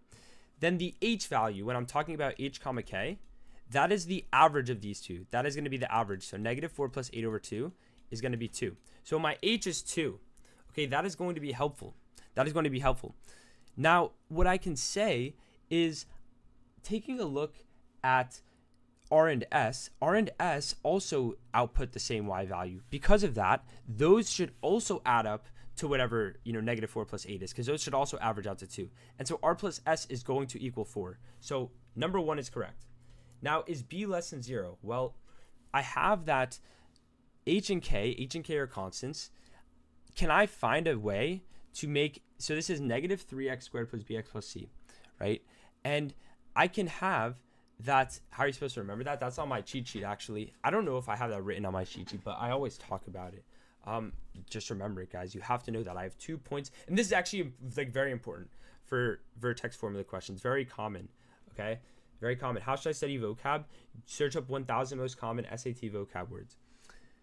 Now, but if it's only one day until the test, don't waste time now studying it.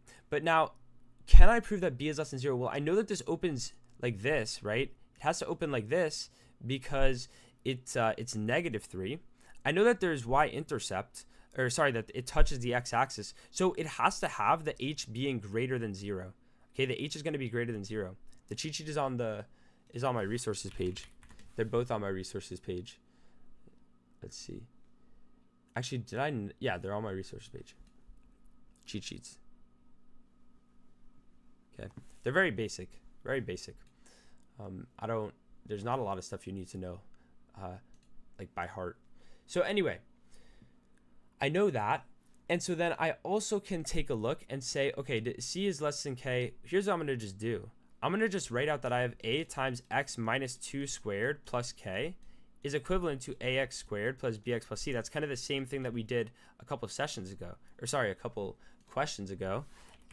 And that's just setting the vertex form equivalent to the other one, or equivalent to the standard form. Plus K is equivalent to AX1 squared, and this should actually be -3x1 squared plus bx1 plus c, x1 plus c. And then I'm going to make a list for x because I'm looking for something other than x, right? I'm looking for something other than x. So x1 equals 1, 2, 3, 4. I think I accidentally I deleted the 1 here. Okay, and so then I can say, all right, well, it looks here, can I prove that C is less than K? Well, let's make a slider for K. Let's make a slider for K here. If I make a slider for K, can I ever find that K will be greater, or like different from 0? It looks like it's telling me C is always 0. It doesn't have to be. I can move B around, right? Can B be positive? It looks here like B is positive, right? And the RMSE is 0, which is what I want, so that's fine. B can be, B doesn't have to be negative. Now, does the C always have to be less than K? It looks like it doesn't always have to be, right? It doesn't always have to be. Now, what I would really just do, I mean, like, I really hate using Desmos so much, like being so, like, caught up in Desmos. I would just write this out. I'd write like a times x squared minus 4x plus 4 plus k is equal to negative 3 x squared plus bx plus c. I'd come out here, I would say, okay, a is negative 3, so negative 3x squared plus 12x minus 12 plus k is equal to negative 3x squared plus bx plus c. So you actually get that b should be here 12, right? B should be 12 here, right? And so then we know that negative 12 plus k is c. So b should equal 12. So this is wrong. And so negative 12 plus k is equal to c. And so I get that k equals c plus 12. So it looks actually that c will always be less than k, right? C will always be less than k. So you get what? This is right as well. So these two should be right. Can we get b by doing negative b over 2a? Yeah, we could. And that would work. I would have negative b over negative 6 is equal to the h, which was 2. And I'd get that negative b is negative 12, and so b is 12. How is r plus s 4? I got that the average was 2, so they added up to 4. The average was 2, so they added up to 4, right? Because 4 divided by the 2. It's like the total of r, so like r plus s divided by 2 should equal 2. By the way, also, guys, if you're applying to college right now, on my resource page, I have a free Discord server. Right? I have a free Discord server where you can just talk about college, right? We're close to 1,000 members, actually. So yeah. Okay, let's take a look. I feel like I want to do an English question now, guys. The dreaded English section, guys. I feel like if they were to post statistics, I feel like within 1350 plus scorers, I feel like so many more people are scoring highly on the math than they are on the English. I feel like there's a big disparity there. I could be wrong, but I feel like there is a big disparity there. That a lot of high scorers are doing better on the math. Okay, where's this question that I was gonna do? Okay, let's see. By the way, again, guys, emailing me is the easiest way for me to do your question. Okay, easiest way for me to do your question. I've done this question before, the one that I'm about to do. Hopefully you guys can read this. It's a little odd. Okay, that's what we have for this question. Again, guys, make sure, look through my predictions, guys. I love knowing, was I correct? Were my predictions correct? I'd like to think they're going to be correct, but they might not. And so definitely take a look at that. Definitely take a look at my predictions. If they're wrong, you can flame me. If they're not, then you can thank me. And yeah, we're going to hope that it does well. I posted, at this point now, I posted, I think, 10 or 11 videos today. And so you guys should definitely take a look and try to lock in with these questions, right? I'm low-key stalking my views right now, seeing if my videos today did well. They did pretty well. I'm content. Yeah, pretty good. All right, let's take a look here. So we want to do, let's put up a table, guys. I low-key need to get some more energy in the stream, guys. Let's wake up, guys. We need to wake up. It is time for us to all get 1600s. All right, there is a 1600 train incoming. Okay, if we get 16, I don't know why I'm saying we. If you get a 1600, what are you gonna do? How are you gonna celebrate? Okay, next question. So up next is gonna be, we're gonna talk about percentages. We're gonna talk about what should we talk about? Another constants question, probably. What are these next questions that I'm gonna do, guys? What are these next questions? What are these next questions? We're gonna do constructing functions. Those are very, very common. We're gonna do hard notes. What else are we gonna do? We're gonna do boundaries. All right, that is a very, very nice on deck. Very, very nice on deck, guys. This is a W. This is a W. These are some of my favorite types of questions. All right, guys, let's take a look at this. If you cannot get this question right, you are getting a 300 on the SAT tomorrow. Okay, we are asked, what describes the function of the second sentence in the overall structure. So we have astronomers are confident that the star Betelgeuse will eventually consume all the helium in its core and explode in a supernova. They are much less confident, however, about when it will happen, since that depends on internal characteristics of Betelgeuse that are largely unknown. So first sentence is saying that they think it's going to explode. It's about to bust. All right, it's about to bust. All right, and so then we have that they're not confident about when it will blow. Okay, they're not confident about when. And so then it says, these people recently investigated whether acoustic waves in the star could be used to determine interstellar states, but concluded that the method could not sufficiently reveal Betelgeuse's internal characteristics to allow its evolutionary state to be firmly fixed. So we say, it's going to explode. Then the underlined portion says, we don't know when it's going to explode. And then we say, we tried to figure it out, and we realized that we can't using this method, right? So what is the function? It probably introduces a problem that we tried to discover or try to figure out the solution, and we couldn't, right? It describes a serious limitation of the method used. No, there's not a method within the sentence, right? So I'm very wary of A. It presents a central finding. Definitely not. It identifies a problem that they attempted to solve but did not. Exactly, right? They tried to figure out when it's going to bust, but they couldn't, right? They couldn't. Okay, they could not figure that out, right? Guys, what did you get? If you took the PSAT, what did you get on the PSAT today? When you got your score back? I'm hearing, by the way, I have a couple students that scored very well and don't have such high SAT scores, and I have the same for the opposite as well. I have some students that were scoring like low 1400, mid 1400, and we're scoring like high 1300 or low 1300, mid 1300. I want to remind you guys that the PSAT and SAT are kind of different games. I think that the harder questions on the SAT are much harder, but I think that it's just different.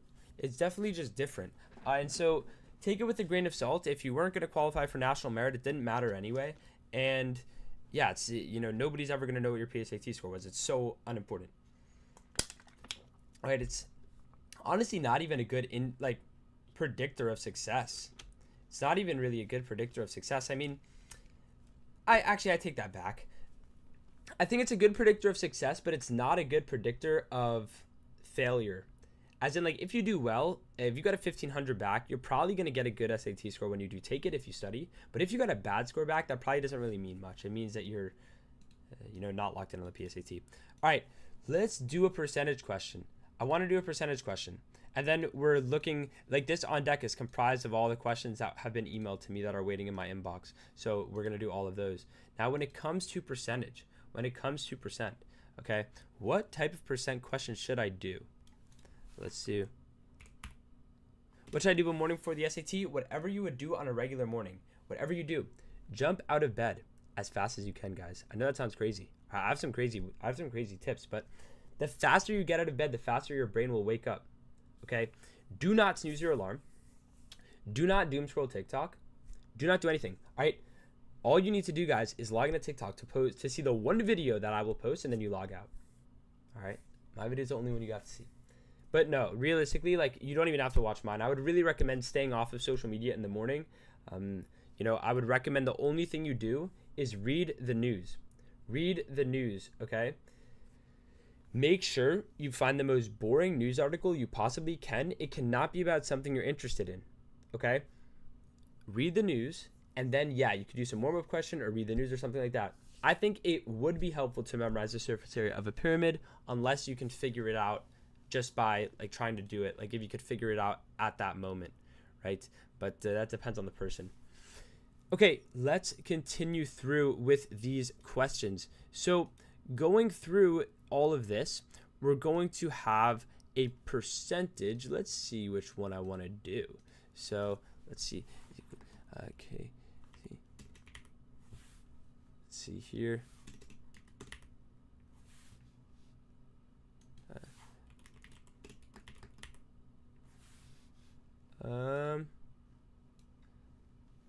Let's see here, percent of, okay, I like this one. I like this one.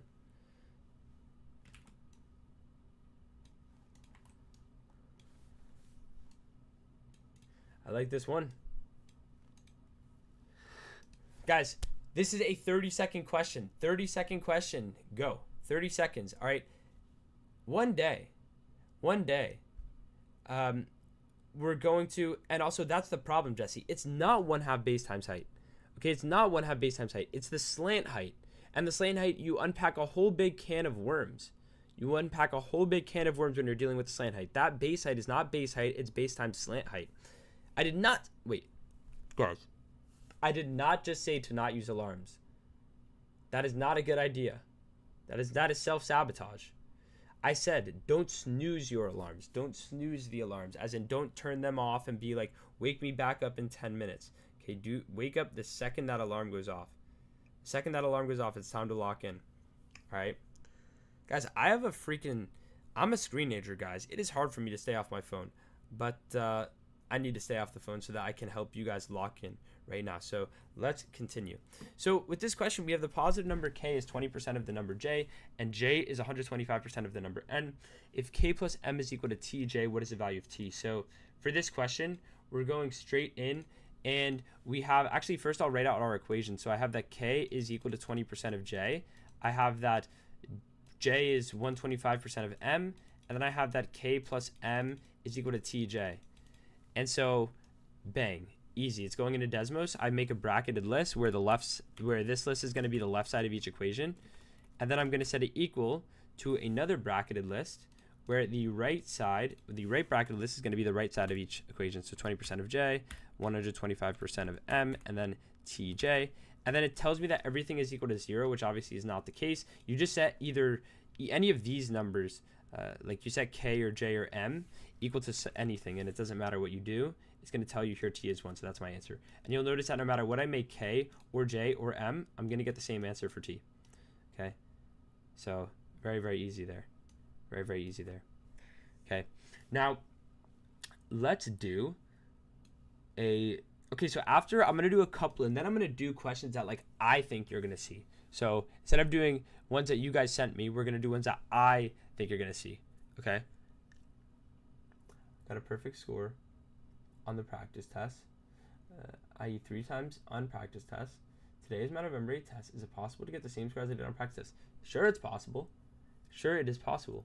But I can't tell you if you're going to get a 1600. It depends on the person. Noah, help. What would you like help with? What would you like some help with? Let's do this question. Should I use k because it says positive? K because it doesn't matter what it is. Usually they're all positive. Like, it doesn't matter. I would just make them all positive in the case. But if you're talking about like what do you plug in, it doesn't matter there. Okay, I mean, I hate this question so much. It's so annoying, this one. But let's do this. Good luck, bro. Lock in. It's time to lock in. Okay, so percentages, we did that. Constructing functions, we're about to do that. So this is a constructing function question. After these up next, we're going to do my own predictions. Then we're going to do my own predictions.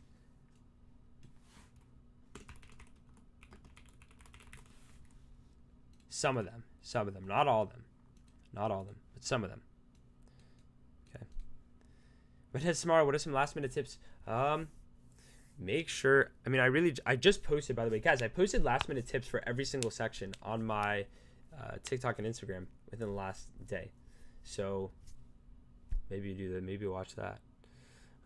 Heard that the grammar for the October SAT and PSAT also had hard grammar. Yeah, it was definitely hard. Okay, so here, let's get into this quickly. So we have f of x equals this and y equals this. So this is saying y equals negative a to the x plus b minus 15, just plugging in f of x for this. And then we have this information. What I can do then is plug this in for y and this in for x to this equation.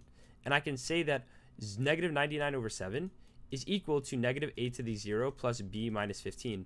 And then I know that a times b is 65 over 7. And then right after that, that's all you have to do, right? That's all you have to do.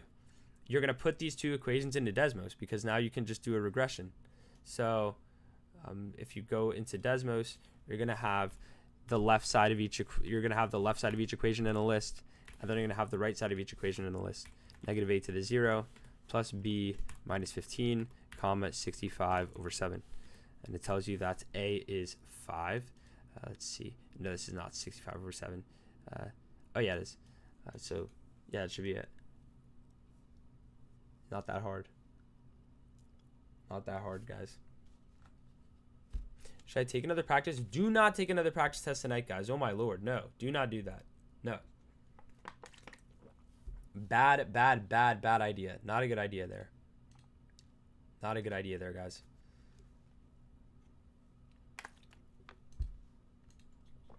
Class travel for test tomorrow. Oh my god, guys, come on. Are we rage baiting me? Are we rage baiting me? I feel like I'm getting rage baited. Okay, continuing. Okay, so I did this one. Okay, hard question incoming. Hard question incoming. Hard question incoming. It's an English question. How should I study for the reading and writing section? You should go through all of Prep Pros. Not all of Prep Pros, sorry, all of One Prep. Although Prep Pros also has a good book. This is just small. Hold on, I'm trying to see if I can make this bigger. Let's see if I can do this. So this is half of it. And then the other half is this. Member cities. Yeah, like this. Okay. All right. Bang. So thinking about this. Well, if you're halfway through a practice test now, that's fine. I mean, you should be watching this if you're halfway through a practice test because that's distracting. But like starting it now is cooked. What should I do after the live, guys? Assuming this live is going to end at either 7 or 8, it just depends on how I'm feeling. You should you should really go to sleep. But this is on the October SAT. I have no clue. That's try not to send me leaked questions, guys, preferably. But not that I care, but like, I guess it's bad for integrity, guys. Bad for integrity. But looking at this question, we have located on this river in Germany, the city of Dortmund was a member of a powerful mercantile alliance that dominated Northern European trade between the 13th and 17th centuries. Guys, here's what you do. First, you're going to read and say, okay, up until this punctuation, does that make sense as its own sentence? So I'm going to read this again. I'm going to say, located on the M whatever river, the city of Dortmund was a member of a powerful mercantile alliance that dominated Northern European trade between the 13th and 17th centuries. That makes sense, right? That makes sense. So that's an independent clause. Then, this part, I say, this league, a loose confederation of cities from 11 modern-day countries, it has been described as a precursor to the European Union. Okay, that does not make sense as its own sentence. That's a dependent clause, okay? And so I'm definitely not going to have a semicolon here, okay? That's not going to be my answer. And so then what I'm going to do is I ask myself, okay, does it make sense for me to put, I have the word it here. So like looking at this, if I just look at like excluding this now, does this make sense as its own sentence? A loose confederation of cities from 11 modern day countries, it has been described as a precursor to today's European Union. That does make sense. So that's an independent clause. So I think what they want me to do here is to separate out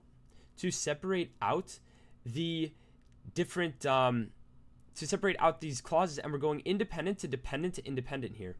So it's actually going to be, we need to use, what do we separate independent clauses with? We separate them with a semicolon, right? So this is taking us from independent to dependent to independent.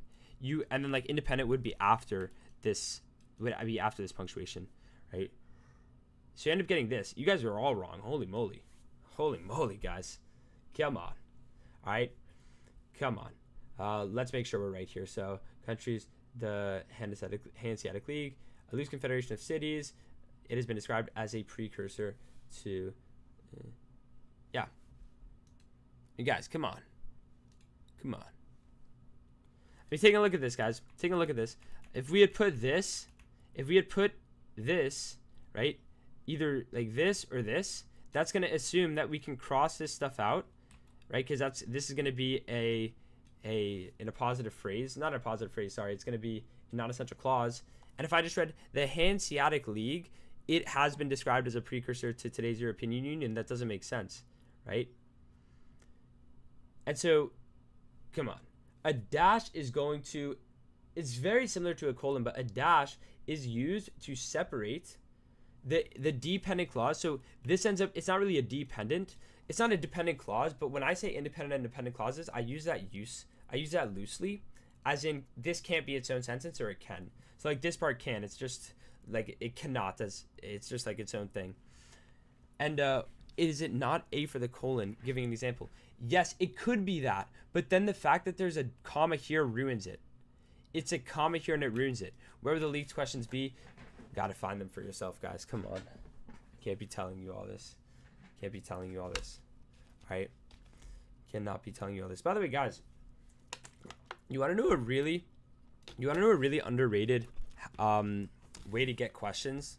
A really underrated way to get questions from the SAT that's actually not bad on integrity is you actually search up past SAT paper tests.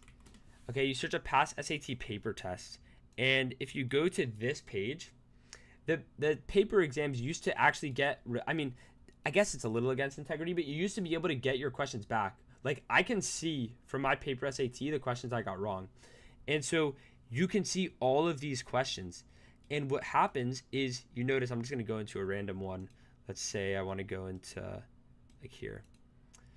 So what you can do is, if you go to the second section in each passage, the first section used to be reading, which there isn't that anymore. But the second section was just straight grammar. It's just straight grammar. And it's actually really good. These questions are reused a lot. If you do this, skip any question that's actually asking you to do something. So like skip 4. Okay, skip 4. Skip like 7. Skip 12. And then also, even these questions, I mean, the math questions weren't as hard back then, so maybe there's no point in doing those ones, but they're still actually pretty good. I mean, these questions are, some of them are actually just copied into the question bank. So, I mean, definitely worth taking a look at. Okay, let's see what we have next up. So I'll do some punctuation of my own punctuation questions after this. I'm gonna skip this one just because I know it's a leaked question. So like, these are both leaked. I'm gonna do this one. So okay, this is another grammar question.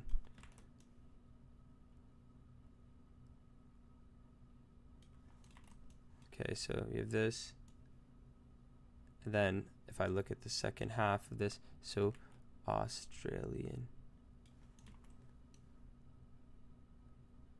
Okay, so here, this doesn't look good. Like, let's do this. Okay. How do you know when they're leaked? They just get leaked every time. Every single time. Guys, this is not leaks from the... Guys, when I say leaks, I'm not talking about leaks of like the future SAT. That's not a thing. I'm talking about from past SATs. So it's not going to help you so much. I mean, it's going to help you, obviously. But guys, if you fall for someone telling you that they have the leaks from the November SAT, they are lying to you. Okay? There are, from what I know, I've heard of one person ever that's been able to get their hands on real leaks.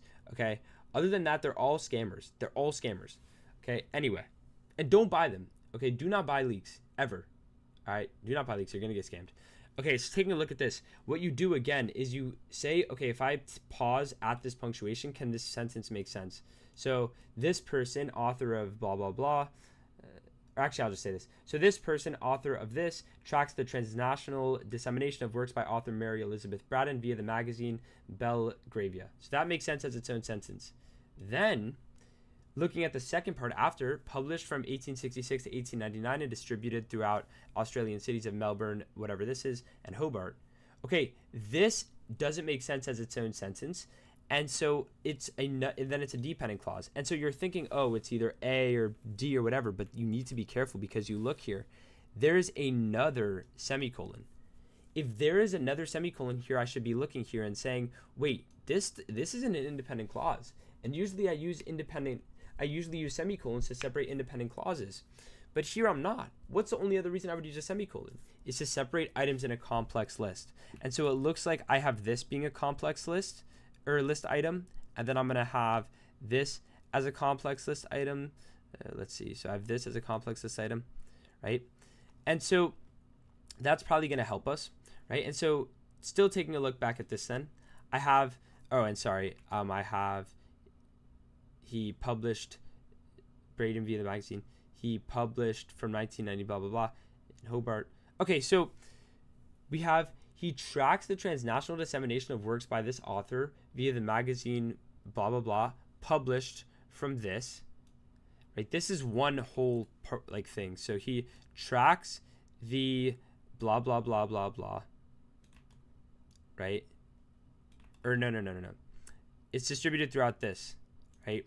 And then the continental European cities of blah, blah, blah. So these are the three complex list items. And so we're going to still have here that we have independent to dependent, right? The first part makes sense by its own. The second part doesn't, right? And so it's, I'm looking here. So the author of, it's easy, by the way. You can just, we're going to just simplify this. So we're going to cross this out. This guy tracks the transnational dissemination of this work, of this person's work via the magazine, blah, blah, blah, published from this and distributed throughout this, the continental European and cities in Turkey. This magazine helped make Braden's. Okay, so look, this whole portion is the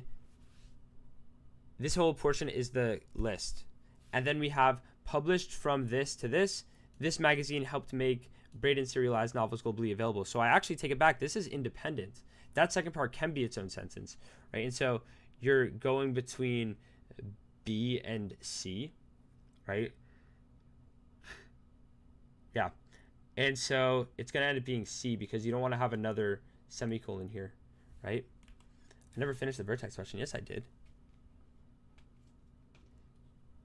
If someone inside your testing room is cheating and someone like in your testing room snitches on them, that's not the teacher, yes, you're going to get your scores canceled. Usually.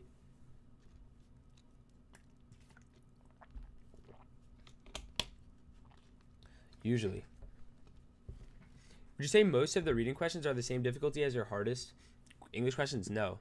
They say hardest English questions for a reason. They're the hardest. Right? Right? So basically, guys, think about it like this. I can cross this whole part out, and the sentence makes sense by just saying published from 1866 to 1899, distributed throughout these places. This magazine helped make this person's serialized novels globally available. So it's independent to independent. And so it's either period or semicolon. It just happens to be a period because we don't want all these semicolons. We already had so many. Is there an equation sheet? I do have one, but that's for site members, guys. I gotta offer the site members something, right? Gotta offer the site members something. Do you think that module 2 ELA will be more challenging? Not than last time. I don't think it'll be harder than last time. Okay, should we go over some of my own predictions, guys? Should we go over some of my own predictions? Now, what I can say, by the way, for the person that was asking about, like, if I can provide a thing, definitely go through these cheat sheets. I mean, I think I actually have a graphic down here. It's just not as nice. Yeah, like down here. So that kind of, I guess this will answer your question, right? How should I study last minute for reading an English section? Study grammar. Study grammar. Study the grammar. Okay, let's see here. I'm going to do some of my own predictions, guys. Some of my own predictions. So I'm going to just go through. I'm going to go through this. Okay, so first let's talk about.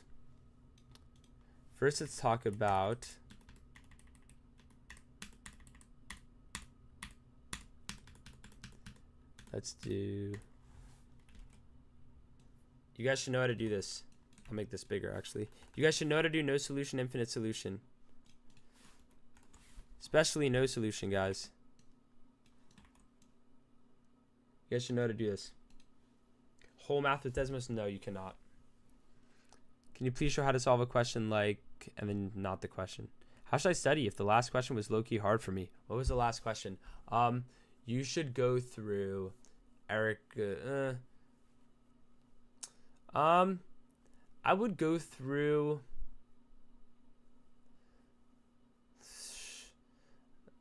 I mean, like, who has some really good hard practice?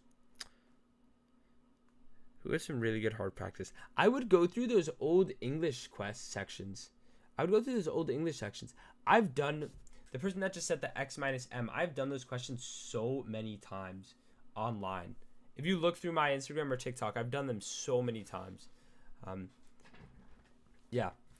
Okay, guys, on a question like this, you can technically solve this with sliders, but what you need to do is, you should know how to do this by hand. If there is no solution to a linear system of equations, that means that the lines are parallel, which means they have the same slope and different y-intercepts. So here, what you should be doing is setting these two equations into y equals mx plus b, and then you're going to set the slopes equal. So here what I can do is I can add the 3/2 y here, add the 1/4 x here. I'm going to get 6/2 y equals 1/4 x plus 2/3. This gives me that 3y equals 1/4 x plus 2/3, which gives me that y is equal to 1/12 x plus 2/3, plus 2/9. Now this will give me, what is this? 1/2 x minus 6/2 equals py. So I get that 1/2 px minus 6/2 p equals y. And then you set the slopes equal because, like I said, if there are no solutions, then the lines are parallel, which means they're the same slope. So 112 equals 1/2 p. So 12 equals 2p. So p equals 6. Bang. All right, pretty easy. Pretty easy stuff. You got to know that. If it's infinite solution, it's the same exact equation. The y equals mx plus b will be the same. All right, I'm going to give you guys a pretty challenging one. I mean, I posted this one recently, but let's do it again. Ooh, let's do this one. Yeah, let's do this one. You guys should know how to do this one.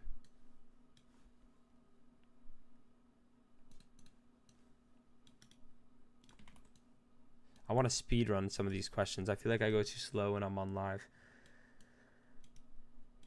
In my sessions, I go rapid fire. We get through like 100 slides in a session. But I guess I'm just messing around right now. Just having some fun for the test. Let's see here. All right, what do you guys think you're supposed to do for a question like this? What do you think you're supposed to do for a question like this? By the way, guys, if you have not already, make sure you like the stream. Make sure if you haven't subscribed, you subscribe, share it with your friends, or don't if you want them to get a bad score on the SAT. Make sure that if you're thinking about taking the December SAT, you take a look into my free resources and my mastery course. If that's what you're looking for, feel free to, you guys can always really email me, contact me. I try my best to answer emails as often as I can. And so I'm always happy to answer questions. I try to answer DMs as much as I can. So yeah, you can plug and chug for this. Am I taking it tomorrow? No, I'm not. So you can, but I want you to know how to write these out because, like, in context, there's ways that you could write this question in a wording where, like, you can't just plug and check, right? And so what you're supposed to do is, assuming that you actually needed to figure out the equation without just plugging and checking, the idea behind it is that when I start at 10 with my first term, and then I multiply by 3 to go to my third term. So I'm going to have 10 times 3 it's going to be x over 2 because my doubling time is 2. I go from my first term to my third term. My terms have to go up by 2 for me to multiply. So that's how I get that. And then I'm supposed to say, well, if I plugged in 1 here, I'd get 10 times 3 to the 1/2, and it doesn't work, right? And so what I can do is say, all right, I need to subtract 1/2. In order to kind of offset that, I'll get 10 times 3 to the 0, which is 10. So it ends up being D. Again, like, you should know how to do this by hand. Or sorry, like without Desmos. Because here's the thing. If I take a look at, this was also on a prediction. This is a prediction that I had made. Was this question where you actually need to know how to construct a function. Right? This doesn't give you any extra like help. This is just like, if you don't know how to construct this function, you're getting this wrong. Do you think we'll have statistics questions? You're definitely going to have statistics questions. In fact, I'll pull some up. I'll pull some up because you definitely are going to see statistics questions. And so you definitely need to know how to do those ones. I'll pull up some hard ones as well.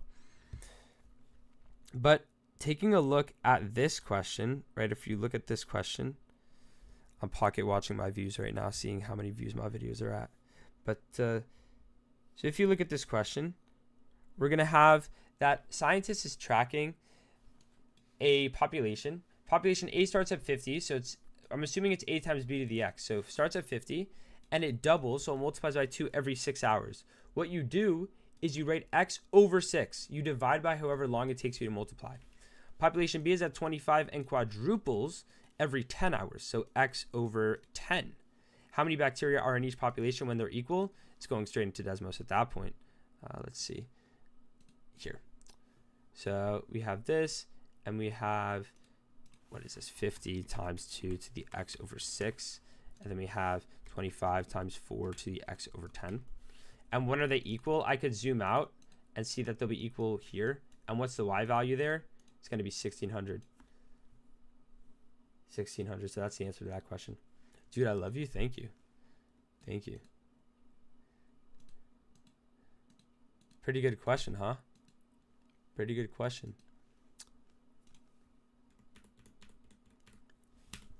All right, let's get into conversion factor, guys. If you don't know how to solve this question, you're cooked. I'm dropping it on you guys. If you don't know how to solve this question, you're cooked.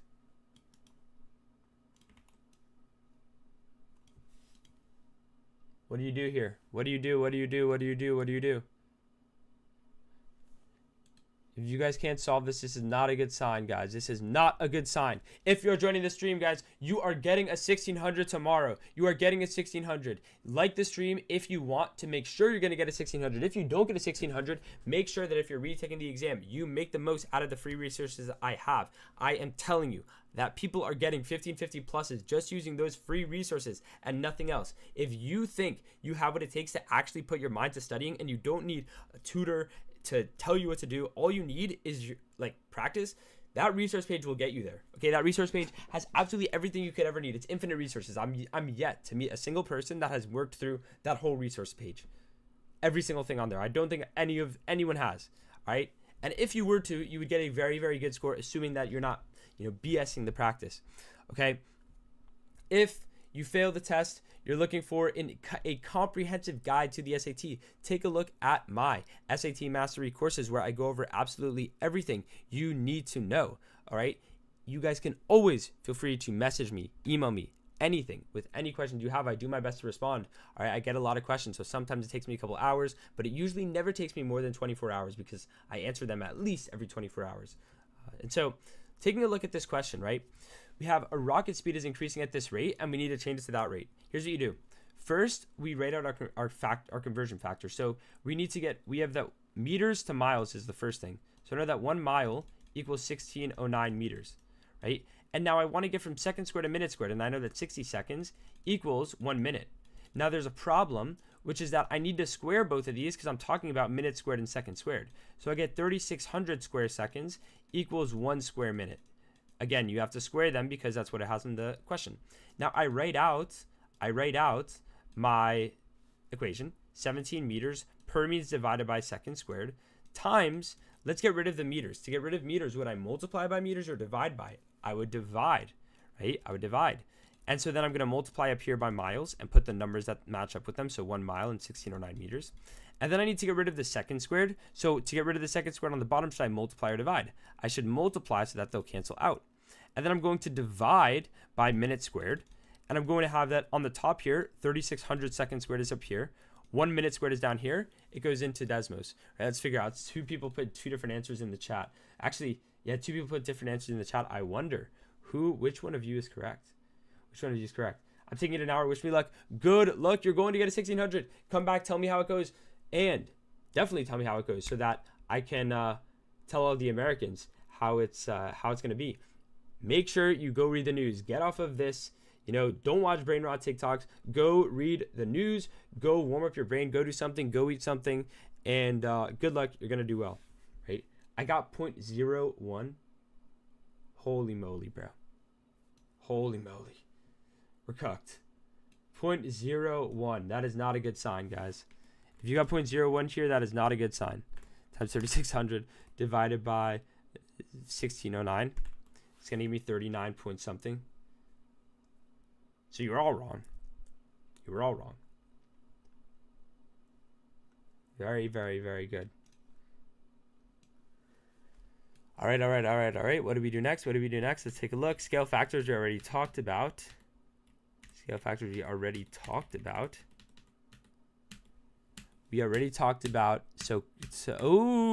this, all right, guys, this has to be throughout the last couple months, guys, because keep in mind, the SAT, I do SAT for 40 hours plus a week, okay? So I have my fair share of seeing SAT questions, okay? And this has remained for a while now, actually, one of my favorite SAT questions to talk about. Okay, one of my favorite SAT questions to talk about. And so that means you should know that. How should we write that in an answer? You go out as far as you can, unless they tell you to round. Or if it's people or something, I actually talked about that today. Unless it's like people or something like that, where in context it can't be a decimal. Or if it's dollars and it has to be rounded to the nearest 2 decimals, then you do that. Okay, otherwise you need to leave it the way it is. Okay, you need to leave it the way it is. Round it as far out as it lets you. Okay, all right. This question is so good because it's really, really tricky if you don't know what you're doing. But if you do and you can piece together the puzzle, you're going to understand it. And so taking a look at this, right? We have point D is on this hypotenuse and it makes a right angle, right? I'm going to cover standard English convention. I'm going to cover all of this. Right, we're going through some of my predictions. And so here we want the length of DB. Here's what you're supposed to know. I can first of all figure out this side length by using the Pythagorean theorem. I'm going to just save your time. You're going to find that it's 25. Okay? So if we take a look here, you're supposed to know that in this specific diagram, all 3 of the triangles that I've just created are similar. Okay, I bet you didn't know that. All 3 of these triangles are similar. Okay, and I'm going to show you why. So this is ABC, and then the last triangle is this one. And this is ADC. And so why is that? Well, first of all, they all have a right angle here. They all have a right angle. Let's make that right angle black. So this is all a right angle.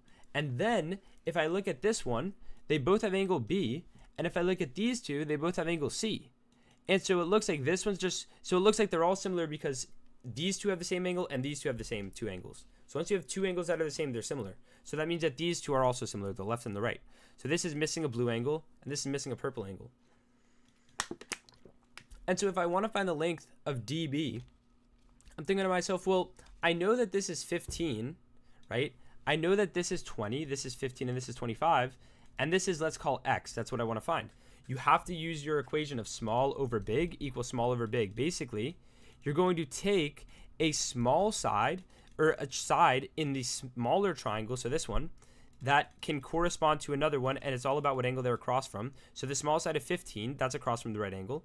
That's going to match up with the 25 that's across from the right angle. And so that's going to equal the side across from the blue over the side across from the blue. So that's going to equal the X over 15.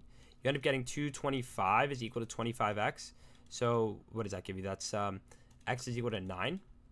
X is equal to 9. Not too shabby. Not too shabby. Okay, not too shabby. Okay, we did percentages. I like ratios and rates, but I'm going to skip it for now. Okay, guys, do you remember how to do, will this live be here after it ends? Yes, it will. Sometimes it takes a while to upload, though, but yes, it will. You can, by the way, you can watch all my past months live. I was thinking about this today. I should post these as videos because I feel like they don't get pushed out. But if you look, so I'm looking at my account right now. By the way, what do you guys think about Coding Jesus? Do you know who that is? I think he's a pretty funny guy. I saw he's live right now. But if you go to my live page, you can see all of my old lives. Like, this is some pretty helpful stuff here, guys. I talk about, I mean, this is what? 6 plus 3, 9 plus 2. It's like 11 hours of content here that you could have watched. Obviously, now it's too late, but I mean, there's a lot of stuff, guys. So, I mean, take advantage of what you have here. I feel like I don't really post on shorts anymore. I got too lazy. It's so hard to cross post on shorts, and they're just not beneficial. But there's also a couple of videos here. If you guys are in calculus, there's some good calculus content here. Definitely during AP season, guys, if you're in calculus, I got you. I'm going to be doing a lot of calculus content back when I need to, because calculus is a fun lesson. Calculus is fun stuff. Okay, so continuing. This type of question, I'm going to just show you really quickly. You can solve it in Desmos. You can always just write out your equation, and then what you do is you say, I'm actually going to put this on this side. So you write out your equation, and then you say like it's equivalent to FT, you use in equivalence. And then if I say T is 100, for example, if I write out my answer choices, whichever one gives me the same number as T is my answer. Okay? So this doesn't give me the same thing, so that's not the answer, right? I'm going to just try the next. I'm going to skip B because I don't think that's correct. Over S squared minus F. This doesn't give me the same number. If I try Q over F minus S squared, it's undefined, right? And so the question is, why is this happening, right? Why is this happening? It's because, why is it none of them working? And by the way, like this one also would not work.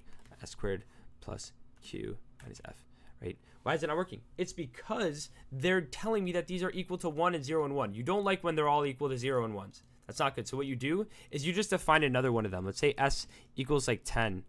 And then it's telling me F is 0. You never want any of them to be 0. So let's just say F equals 5. All right, now it's actually giving me the correct stuff. So then if I put in my answers now, I think the answer is D. Q over F minus S squared. You end up getting the same number. You get the 96, right? See, not too bad. Not too bad. Any tips on geometry section? Break everything into triangles. Like so many things are just triangles hidden. They hide them from you guys. Okay, let's talk about let's talk about this, guys. This is on every single test, all right? And everyone gets it wrong because I don't know. They get this wrong, right? You need to understand the question I'm about to show you guys, all right? And this is also one of my favorites, all right? This is also one of my favorites. I just got a 470 in reading and writing. Prayers to you, my brother. Okay, is what easier by hand? It's easier by hand if you know how to do it, but a lot of people don't. And also, it's probably slower anyway. Right? Struggle with reading comprehension even when chunking. You need to chunk it better then. You need to. I would read the whole thing and then try to answer the question before you look at the answer choices. I think it's hard to say because like everyone struggles for different reasons. I think that maybe like you could be analyzing too deeply. Sometimes that happens. I think you need to stop trying to infer. A lot of people try to make inferences. That's not what you do on the test. You try to find concrete evidence. Yeah. All right. So why is this question? Why did I say this is challenging? It's because you're going to say, all right, well, it's parabolic. That means it's quadratic. And if it has the same height 2 seconds after its launch as it does 13 seconds after it's kicked.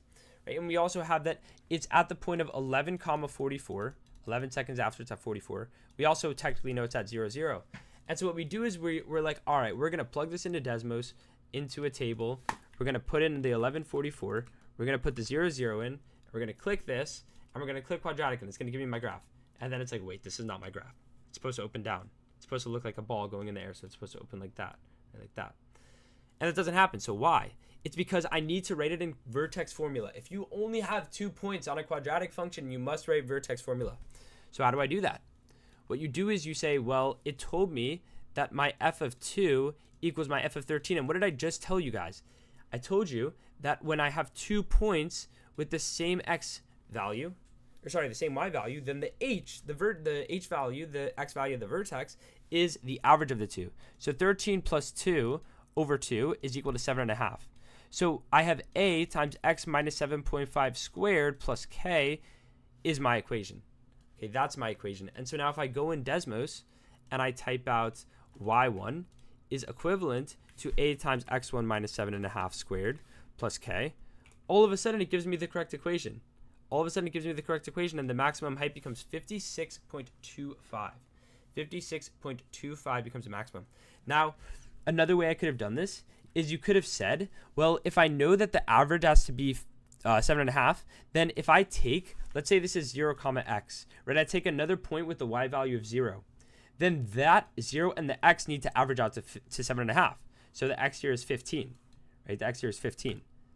And so then we actually could make a quadratic. Once you have 3 points, you can make it quadratic. And so that works. Another way we could have done it, we could have done the same thing, but with the 44 instead, and said that 11 and the x need to average out to 7.5. So this would give me 4. And that would also tell me that this is 56.25. Pretty good stuff, yeah? All right, let's talk about mean, median, mode, standard deviation, range. Let's do some statistics. So we're going to finish up with the math. We have a couple more topics that I want to talk about with some predictions. And then we're going to do a couple English predictions. And then I think that's going to be it for the live. I'm probably going to end this at 8 o'clock. I like to go check up on my students and figure out how they're feeling in the next couple hours before they get to sleep. And yeah, so I'll probably head out after that. So yeah, at 8 o'clock-ish. November SAT is going to be the hardest one. No clue. I hate giving a prediction. What is my SAT score? 1570. 1570. It's my SAT score. First try, by the way. And in fact, fun fact, out of all, wait, no. Since 10th grade, I've taken a combination of, if you combine SAT and PSAT, 4 SAT, PSATs, and I have only ever missed 10 points on math. Ever. It's combine them all. Right, is that tough? Is that tough, guys? All right. I could have been the first person to get a perfect math 100 times in a row, and I messed it up on one of those tests. Okay. So it looks like you guys know what you're doing here. So if we have that we're taking a random sample of high schoolers in the county, this is who we can apply the results to. So instantly, I can't talk about all students, and I can't talk about all students. Now, also, I couldn't say this either, because you can't say all in a margin of error. You can't say it is not, it must be, it isn't, or sorry, this part doesn't matter, but you can't say it must. You can't say it is, it isn't, it will be, it won't be, things like that. With margin of error, you have to say it is likely, it is unlikely, it is doubtful, it is plausible.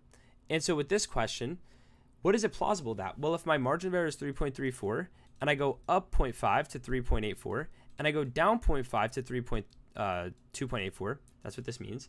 And it basically says that I have a range from 2.84 to 3.84 that I think is the average for high schoolers in my county. Now, be careful that this does not say everyone is between 2.84 and 3.84. It just means that I think the average is. Chris, are you in high school? Am I a senior? Yes, I am. Let's do.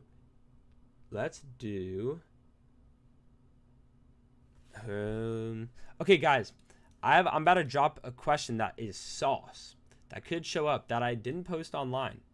In fact, nobody has gotten this question from me since a while ago. I mean, I talked about it in my mastery course, obviously, but other than that, nobody's gotten this question from me. So there's 2 samples that are taken. So Noah and Jacob each take a random sample of students in their town to find the average GPA. Noah gets finds an average GPA of 3.74, 3.75 with margin of error of 0.7, and Jacob finds an average GPA of 3.2 with a margin of error of 0.33. So the question is, why is Jacob's margin of error lower?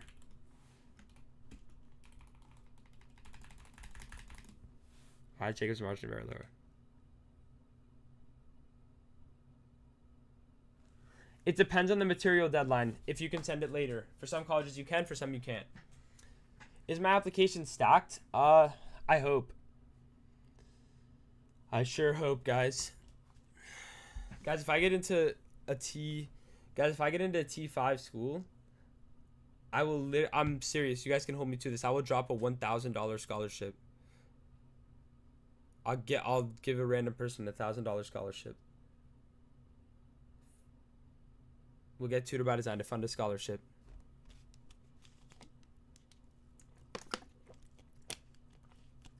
All right, this is a good question. So it's because he interviewed or he surveyed more people. Think about it like this. Margin of error is a measure of how unsure you are. The higher it is, the more unsure you are. So the more people I survey, the more certain I'll be. And so my margin of error will get closer and closer to 0. Okay, we'll go closer and closer to 0. And so it has nothing to do with the average. They purposely will tell you that the average is less, and it makes you think, oh, the margin of error has to do with the average. It has nothing to do with each other. It's the fact that he surveyed more people and was therefore more certain, right? He was more certain. If I did that, I would make it require an essay so that you guys actually have to write an essay.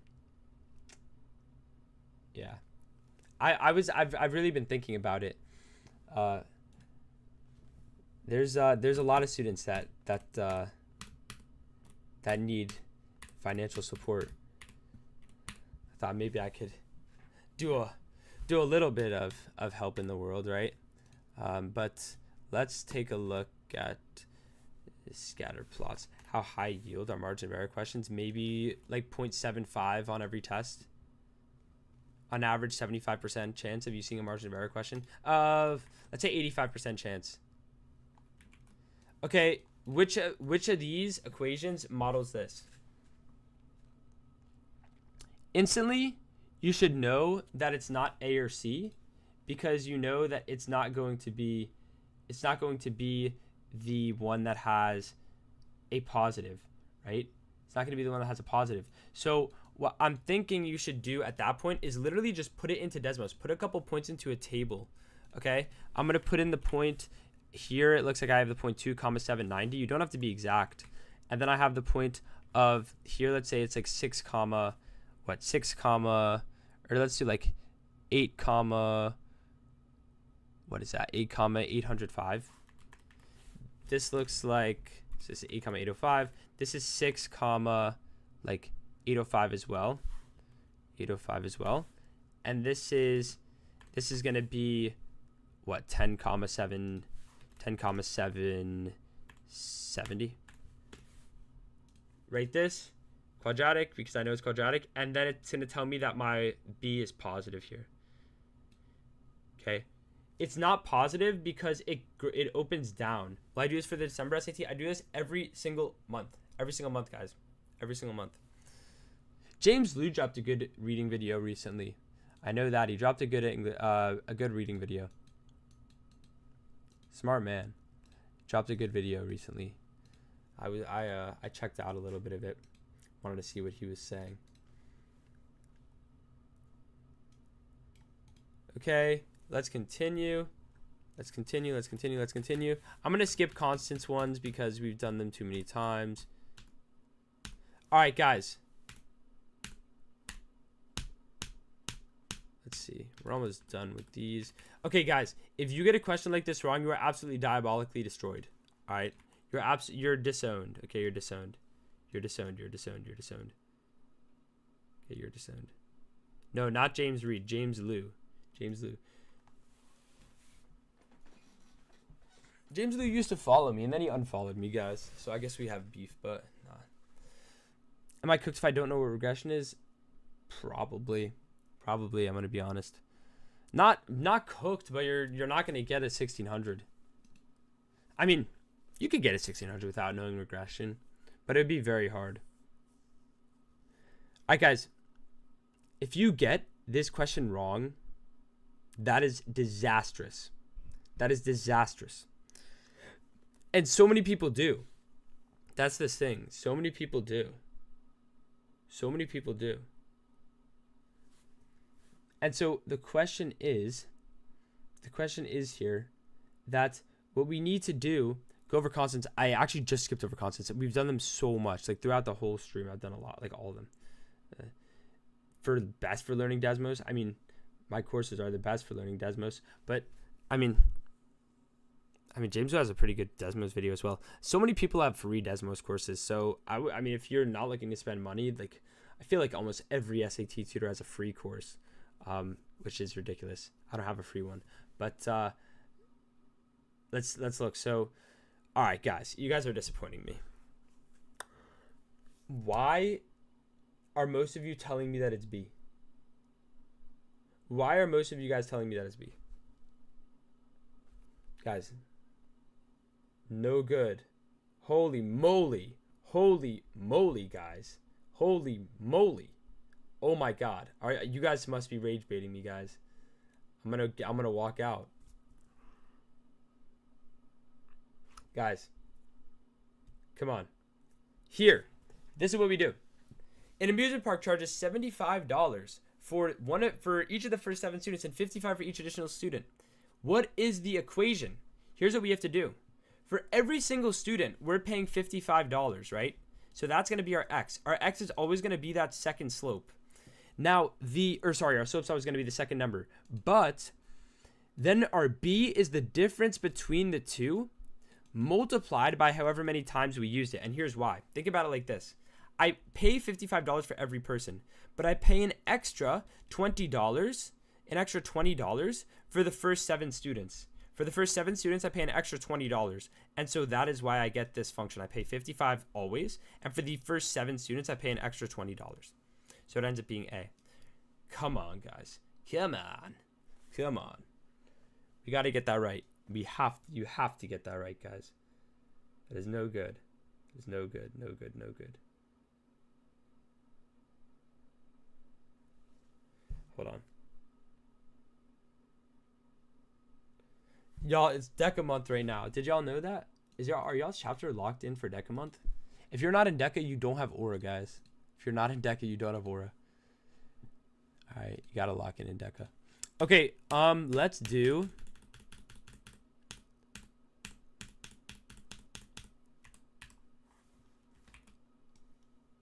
Okay, last question here, and then we're gonna do some English. It's gonna be some English.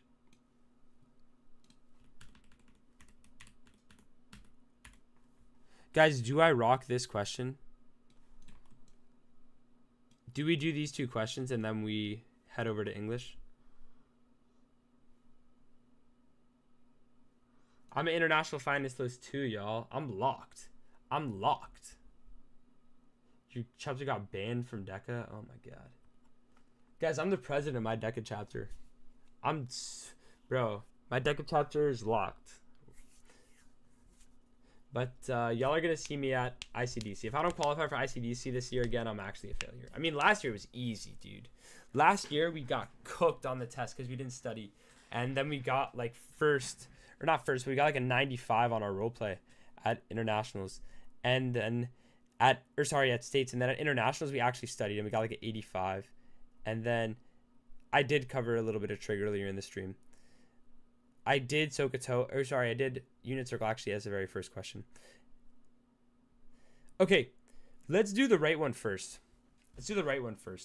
So in this question, this is a pretty common type of question where it tells me that I have f of x and then it tells me that I have g of x and it's defined kind of weird. Here's what you do. We need to write these out as basic functions. And so sometimes it'll say like g is equal to like ax squared minus bx or something like that. Otherwise, you need to actually comprehend what's going on here. So here, g is a linear function. So I have g equals mx plus b. Right? And so I'm going to try to plug these. I need to plug in the actual like equations. So g of x plus 1 means that I plug x plus 1 in for x. So it's going to be m times x plus 1 plus b. Right? And so then if I come here, I can say f of x equals this m of x plus 1 plus b, and then plus 5x. And now what you do is you go into Desmos and you type out this as a regression. You type this out as a regression where you're going to have a table. And then you have 5 and 52. You have 6 and 78. You have 7 and 104. And you write that y1 is equivalent to m times x1 plus 1 plus b plus 5x1. It tells you what m and b are. And so you can say that g equals mx plus b. And I can write out g of 12, but I should say this. I can say g of x equals, and it tells me what is g of 12? 153. It's 153. Am I doing with a partner? Yeah, I do a team event. We're also doing a written event as well this year.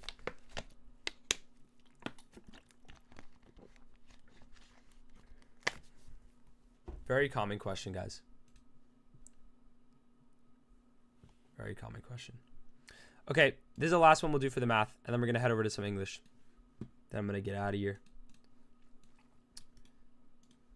By the way, guys, tomorrow morning I'm gonna post. Usually I record it at like 3 in the morning, and then I schedule it for upload at like 6 a.m.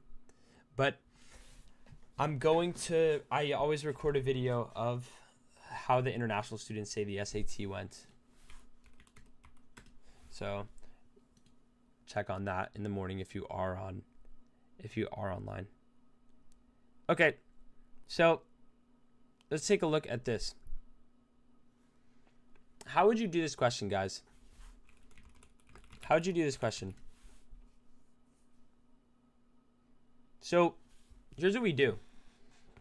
I can find the base of this and then just multiply it by the height. Remember that the volume is just going to be the base times the height, considering that it doesn't like slope in the same way that it does in a pyramid or a cone.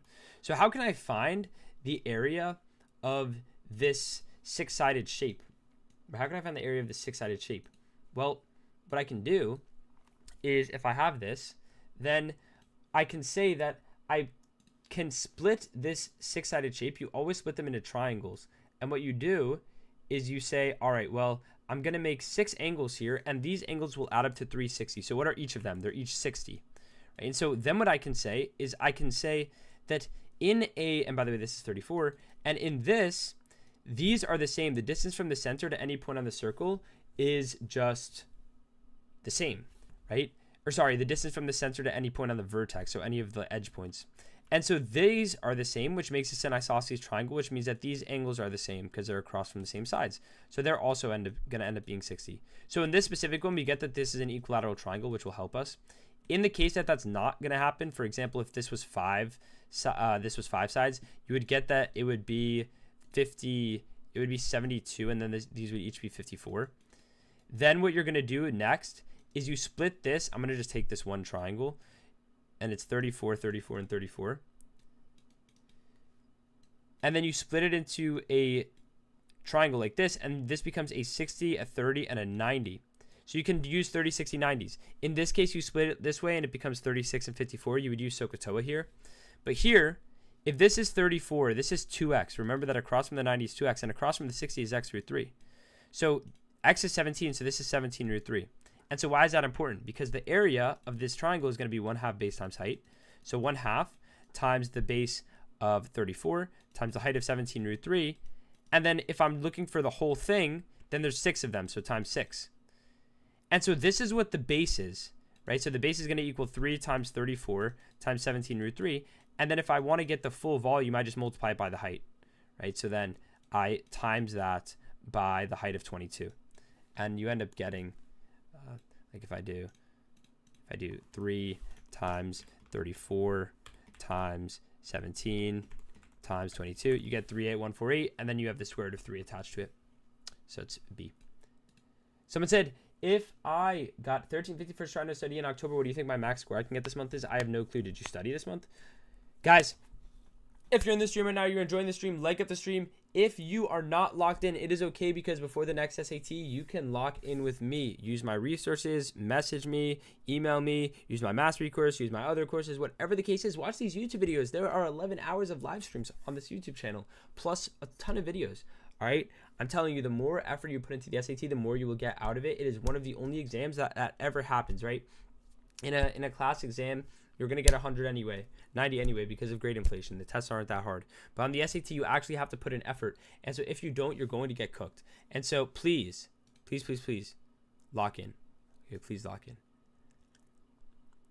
Guys, AP Calc, I was actually a menace. Okay, back in the day, let me tell you, back in the day, and then we're going to get into some grammar. But back in the day, I'm about to do a ton of grammar questions, but back in the day, I was pulling 100s out of 108 on practice tests for AP Calc BC. I was getting every question right. In fact, one time we took a practice test in class and the teacher took it too. That way we can see how much he knew. He just did it for fun. And I actually scored better than him. That's my biggest flex to this day. That is my biggest flex to this day. Guys, I'm an academic weapon. That's a thing, right? I'm an academic weapon here.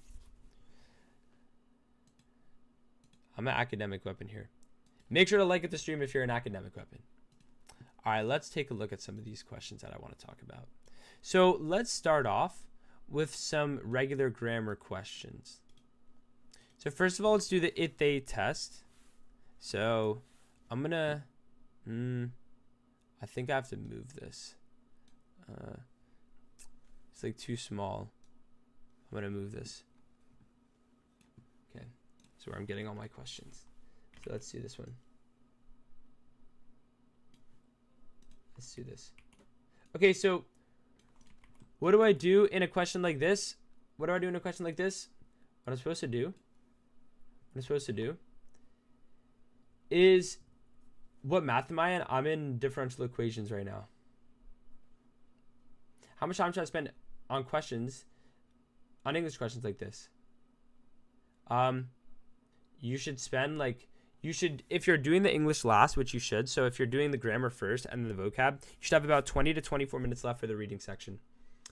How to do conversion questions in the math section? I just talked about this like 20 minutes ago. What do I recommend to study for AP Calc? Guys, the organic chemistry tutor will save your life. I also have videos for every single AP Calc unit.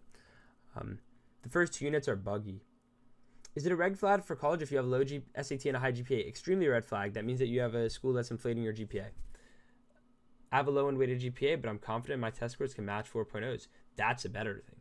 That's still not great, because then that probably shows that either one, like if they know that your school is going to be grade deflating and like a 3.3 is considered good at your school, then that's fine. But if a 3.3 is like, if you're at a public school, you should not have a 3.3.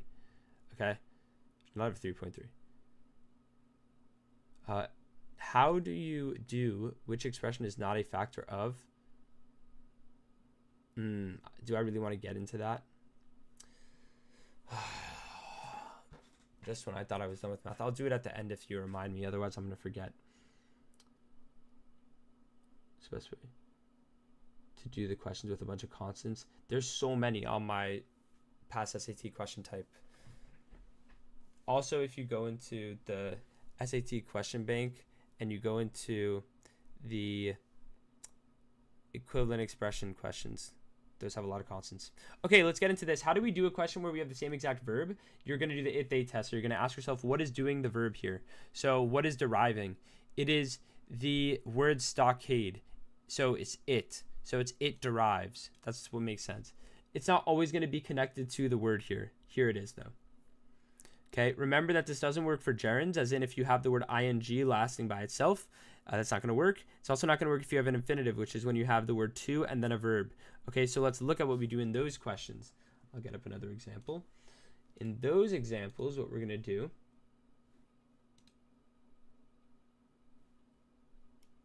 is, hold on, working.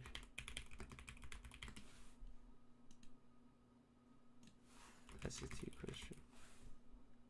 Okay, let's see. This question. Pretty good one. Okay, this one. So here, in the case that they are going to all be, oh, so the answer there was D. So in the question, how do I find SAT question bank? It only gives me a PDF I can print out, not the real thing. I don't know what you mean by that. How long will the stream be for? I'm going to end it in 30 minutes. 30 more minutes. I gotta, guys, this is like, I get a break this weekend, right? Like, not every, I think I've been posting about the SAT every single day now for too long. I mean, I've been tutoring for a while now, but I wasn't on social media for quite a bit. And it's really taxing, actually, to post so much on social media. Extremely taxing. So, 8 o'clock tonight, I'm out of here. I post a video tomorrow afternoon about how the test went. Maybe I'll post a video promoting my mastery course, and then that's really it for the weekend, right? I'll take a good break in December. Like, I'll take a week-long break. Maybe I'll take a week-long break in December. I'm going to take like a month-long break over the summer. But Yeah. So looking at this, here's what we do when we have an infinitive or a gerund. Oh my god, bro. I got skills, bro. Bro. I got skills, boy. Alright, chill. I chill. Guys, if you do well on the SAT, you got skills. Alright? You've got skills. That's all I can say. So look. You need to simplify the sentence if you're dealing with gerunds or infinitives. So what I mean by that is you're going to write a basic version of the sentence. So I'm going to delete all of this because it's a dependent clause. Then I'm going to just say these chemists instead of actually naming them. And I don't care about what's inside here. You really just worry about the nouns and the verbs. So these chemists recreated and reprogrammed. And then you change all of this descriptive language to the word this. So they recreated and reprogrammed all of this stuff. You just change to this. And then blank, a tool that is revolutionizing. And then after that, what would the answer be? Like, then it should be pretty easy to discern what the answer should be, right? After that, the question becomes pretty simple, right? I hope.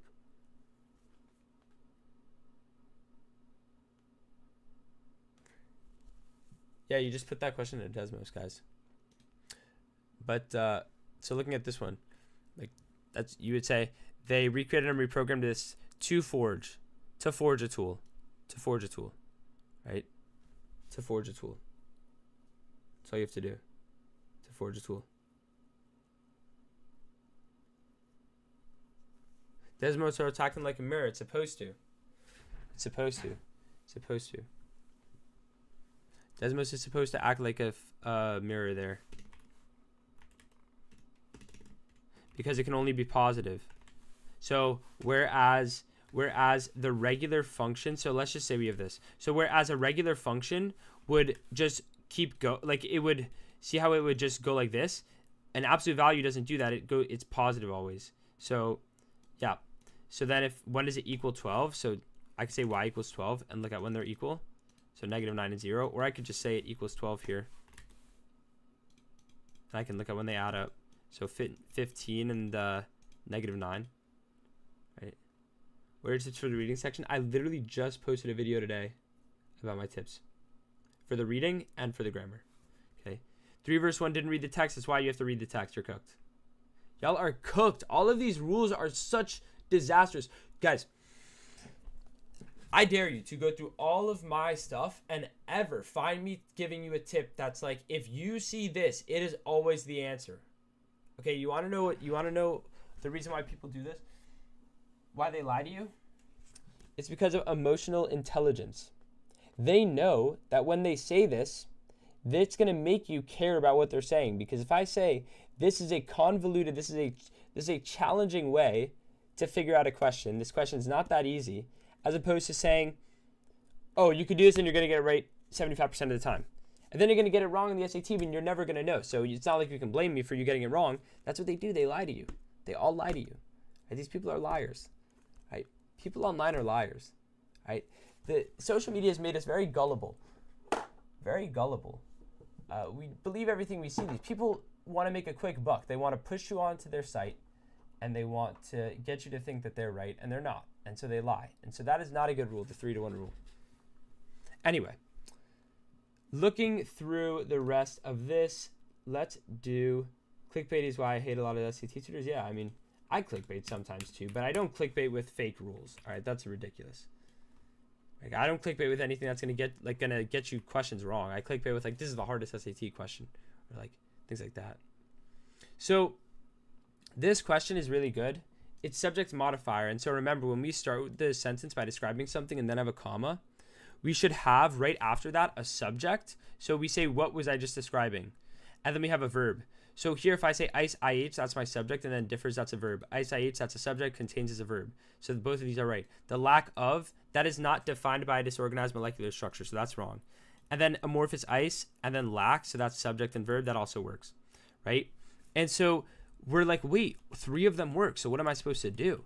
Well, you actually have to realize, well, I told myself that ice IH has a crystalline structure. I just talked about ice IH's structure. So why would I talk about the structure again here? I wouldn't. So it's D. Now, another thing is that if you saw that there was the same subject twice and then it also had a verb, why would you put that as the answer? Because if they're both doing the correct subject and they're both having a verb, which is correct as well, why would you put that? It doesn't make sense. How long did you study for your top score? So I started studying for the SAT. Why is it to forge? I did this to forge that. So I started studying for the SAT on August, I think it was August 8th is the first day I ever took it in the year I took it. I took it in 2023. And I took the October SAT on October 7th. So exactly 2 months basically. And I got a 1570. Now I took probably 20 practice tests in those 2 months. I mean, my first practice score was like a 1450, but I wasn't settling for that. I mean, guys, if you want something in life, go for it. Really don't BS what you do. I kind of believe in that. And so I gave it my all, even though I could have kind of not done a lot. And so I studied about 20 practice tests. I did a full book of reading. I did a lot of Khan Academy because back then Khan Academy was actually good for the SAT. Now it's a disaster. And yeah, I got a 1570. Interestingly, the best practice score I had ever gotten was a 1580. And I had never scored above a 1570 other than that. Like I was scoring like 1550s on every test. And I was confident I was going to get a 1550. And then walking out of the test that day, I was like, oh God, I'm coming back in and taking this again. I was signed up for the November one. I was like, oh, I probably just got a 1520. And I was so mad at myself. And I don't want to sound like that. Like, oh, only a 1520. But like when you know you're applying to MIT and, you know, schools like that, you know, you don't want to get a 1520. You want to take it again. And I knew that I was better than that. And somehow I opened my score that day and it was a 1570. I was astonished. If the verb follows the subject, you don't have punctuation, correct. Title, name, and verb, there's no punctuation in that order. So if I have like tutor, Noah teaches, the title is tutor, the name is Noah, and then the teaches is the verb, right? Okay, continuing. Apostrophes, I'm skipping this. What is your major? I want to major in business. Honestly, like, I could see myself majoring in education, but like, there's just no money there, guys. Don't become an educator if you want to make money. I'm going to skip boundaries because we already talked about this.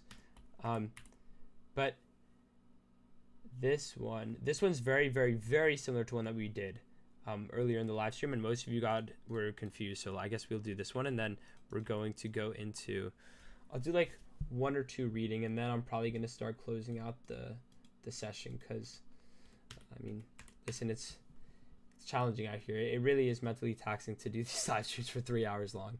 I mean, I'm talking to myself for 3 hours, guys. If you did it tomorrow, do you think you could get a 1600? No. I think I'll never get a 1600 because of the vocab, unless I study vocab.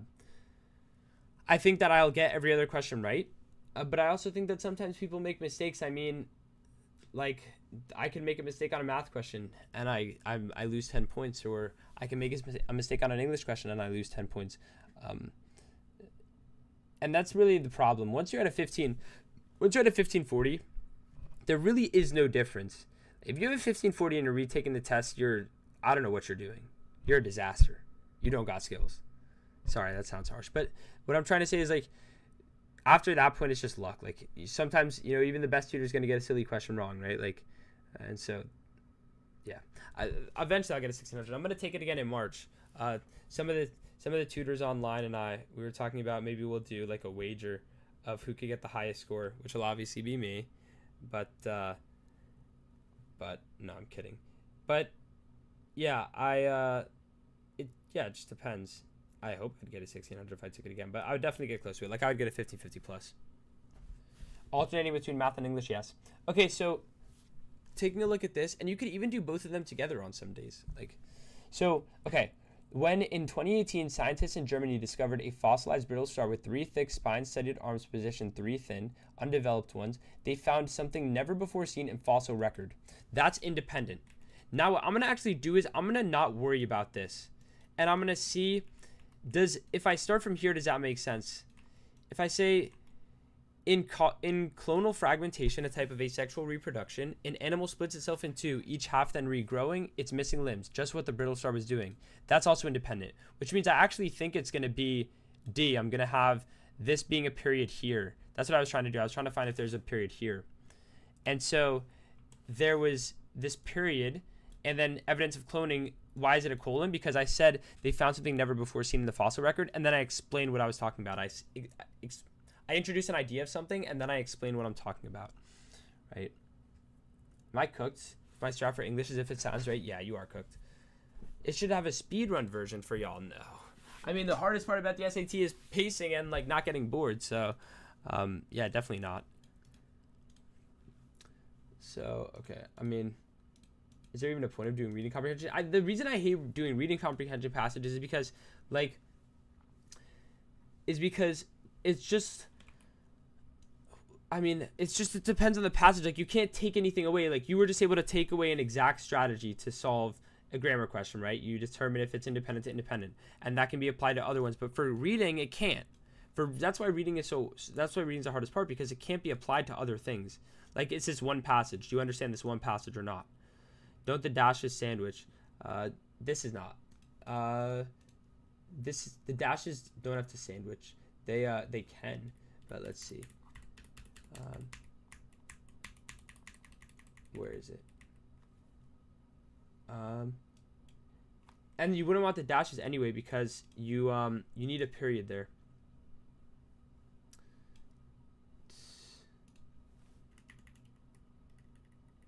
Let's see. Okay, so let's look at this question. So looking at this, we only have, I mean, I'll give like a second or so for you guys to read. Oh my God, Elizabeth, whoa, go to sleep.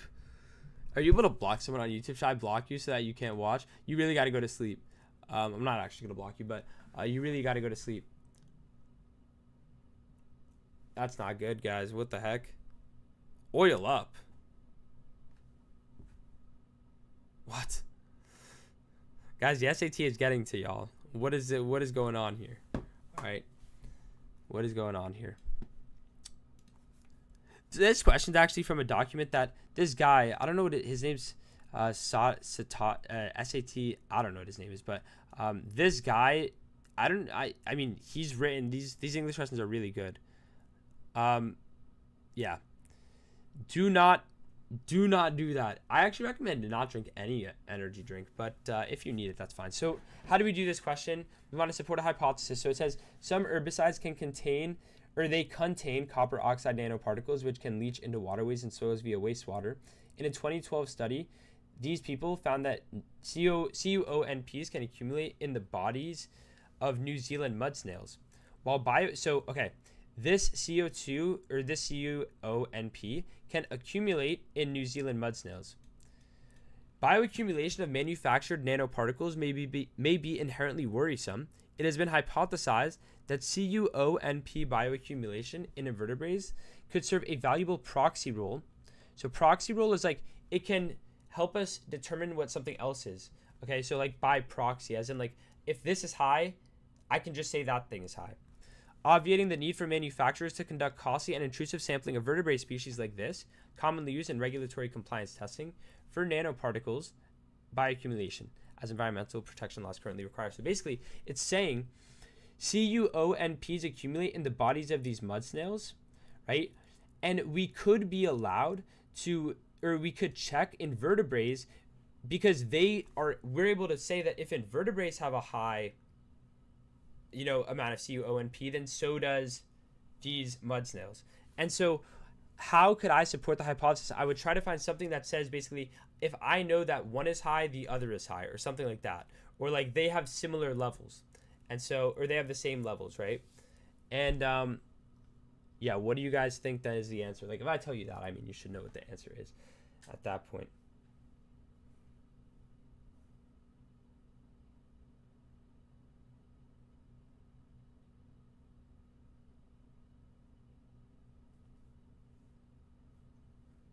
What do you guys think it is?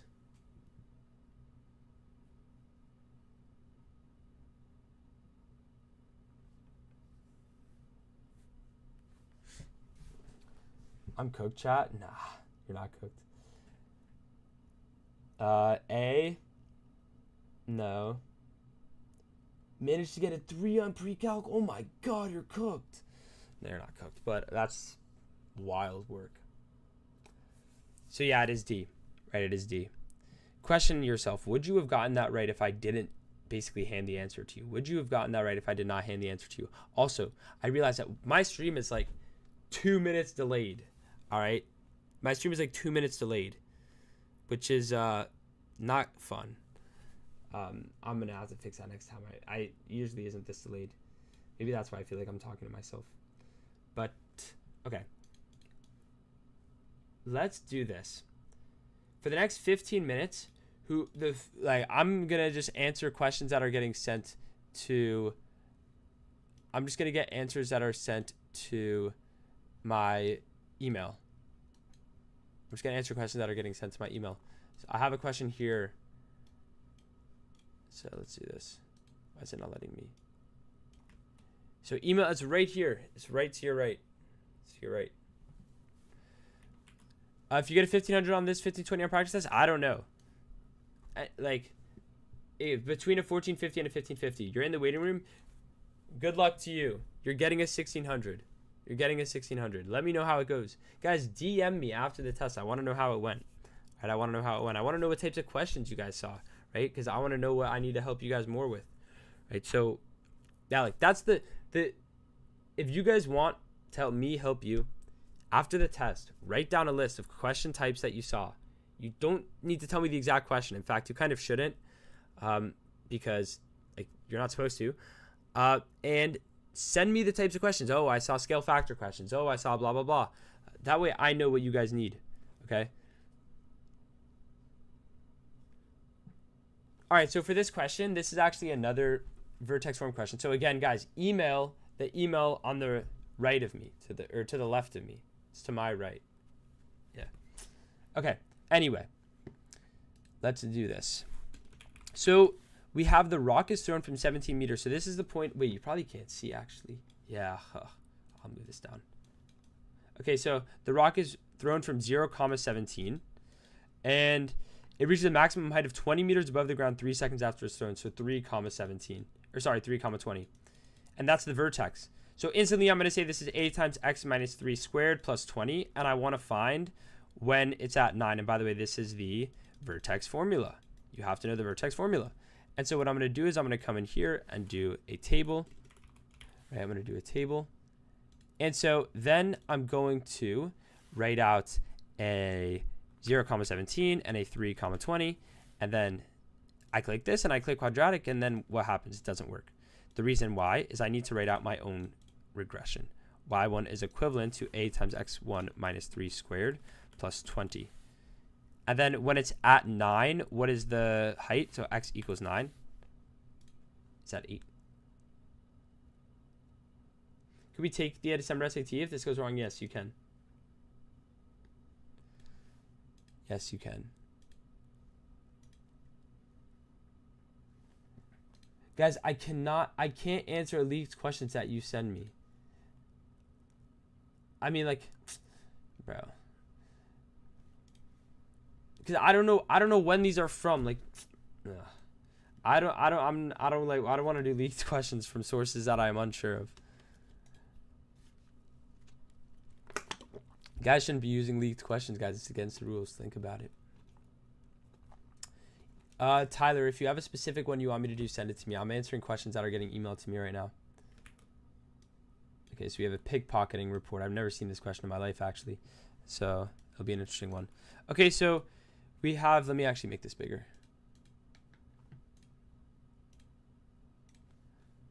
So what, we have time for like one or two more, and then I'm getting out of here. I need a good touch grass, guys. You guys need to touch grass too. After the SAT tomorrow, you got to go touch some grass. Let's go see the world. Our leaked SAT websites, if you are if you are being coerced into buying leaked SATs, you're just cooked. You deserve to get a 400 because they're not real. So, okay, let's look. So what is the most effective use of the data to, which choice most effectively uses data from the graph to weaken the claim? So a travel advisory blog claims that visitors to Southern Europe should be especially vigilant against pickpocketing. Countries like Romania and Bulgaria, it warns, has some of the highest rate of tourist targeted theft. So Romania and Bulgaria, they have the lowest rates. So just pick one that's higher than those ones, right? The Italy has the highest rate among the countries or something like that. Or like, this is not referring to Bulgaria and Romania. Yeah, like this, right? This would be my answer. Is there a situation we should? Yes. For the however thing, I can say that I don't have a job. However, I still have $1 billion in the bank. Something like that. Why isn't it C? It is C. It is C. It is C. Just got PSAT score, did horrible on grammar. Look at my cheat sheets, learn the grammar rules, and then do the grammar rules, and then do the watch my grammar video.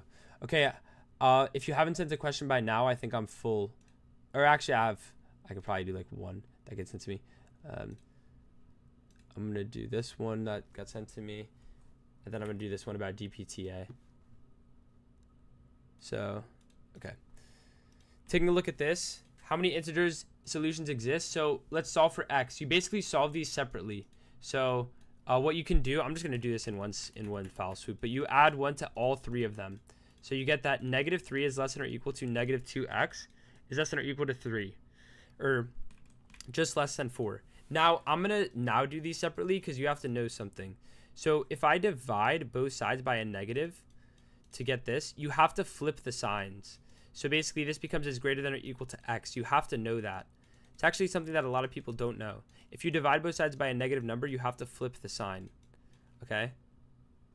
And so what solutions exist for x is greater than, let's see, we have x is less than, 3/2 is greater than or equal to x is greater than -2. So we would have 1, 0, -1, and that's it. So 3. I don't remember. Does the SAT consider 0 to be an integer? I forget. I think they do.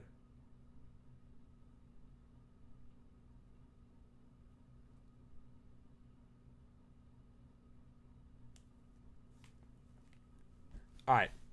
So let's do this. I feel like this will probably be the last question. I'm really tired, guys. I'm freaking exhausted. I think this is the hardest group, or like the hardest month of SAT work that I've done in probably forever. And it's getting to me, bro. I need to go touch. I really need to leave my house and go touch grass right now. Okay, let's move this. Okay, so I have this, and then I have. Okay, so I like this question. So, I need to move this so that you guys can see. Actually, no, you guys can see it perfectly. Okay, so. All right, we have that in a study. Bro, I have all the formulas on my formula sheet that you have. I should add some like cylinder, surface area, and things like that.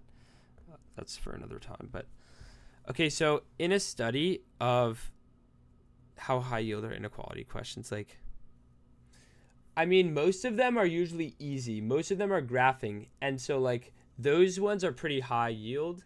The one that I just did is maybe 0.25, maybe 1/4 of the exams. You'll see something like that. It's actually a good question and one that is overlooked, the one that I just did. Good question, and again, that is one that is overlooked in my opinion. Okay, so let's take a look at this. We have, in a study of the evolution of DPTA and we want to complete the text with data in the graph. So in a study of the evolution of DPTA and DPTB, which is diptesserin, you don't have to read this. Like you just say, these genes encoding antimicrobial peptides that combat pathogens and foster beneficial microbes in fruit flies. Researchers address these flies' resistance to pathogenic infections by this and this. Bacteria common in the flies' environments. Subjects included flies identified by mutation silencing DPT A, B, or both of them. So basically, if they're type A, they are silencing the DPTA. If they're type B, they're silencing the DPTB, and if they're type AB, they're silencing both. In conjunction with the observation that resistance to this correlates with DPTA activity but is not significantly affected by DPTB, data in the graph of survival rates post-A infection, blah, blah, blah. So basically, here's what it's saying. If they are missing DPTA, okay, as in they have DPTB, they have DPTB, they're surviving, right? They're surviving. And so we have that, right? And then if you look here, when they have DPTB, if they're missing either just DPTB, so one of them is missing the B, and one of them is missing A and B. So one of them is missing B, and one of them is if they're missing A and B, they just completely die. Okay? And so it's clearly if they don't have the DPTB, they're cooked, right? And so the answer I'm going to look for is it suggests that DPTB is keeping them alive, basically. It's keeping them alive. And so which answer choice says that basically DPTB is keeping these, these animals, these flies alive against infections?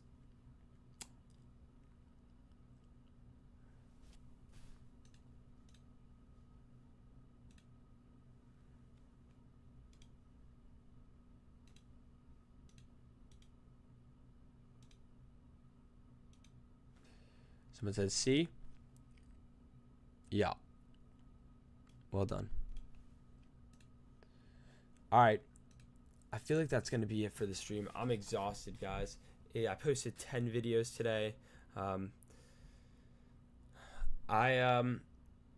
gonna maybe I'll get a one or two out later, but I don't know if I will because I really am about to go touch some grass, as you guys should too. And then I'll definitely post a video tomorrow morning of how it went for international students. I'll post it like before you guys take the exams. I'll post it at like 6 a.m. if you're a national student. If you're an international student, then I guess it'll be a review of that SAT. I'll be like, oh, it went easy, it went hard, whatever. If you guys are an international student and you're taking it within the next couple hours, message me after it. I'll post what international students thought at 6 a.m. Eastern, and I'll post what U.S. students thought at about 12 Eastern. And yeah.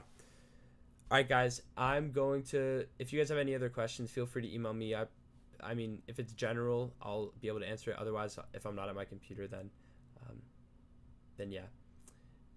All right, guys, I will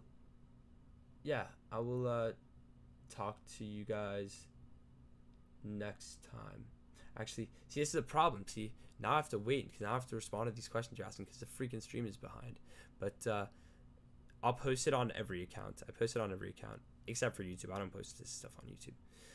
And does it matter for us? I mean, not really, but it's like nice to see like, oh, how did it go for them? How did it go for us? It's 8 a.m. What are you talking about? Go to bed? I would say touching grass. But I could fall right asleep right now. I've been going off like 5 hours sleep nights every night. Less for that matter. All right, guys, I'm gonna head out. I will talk to you guys in the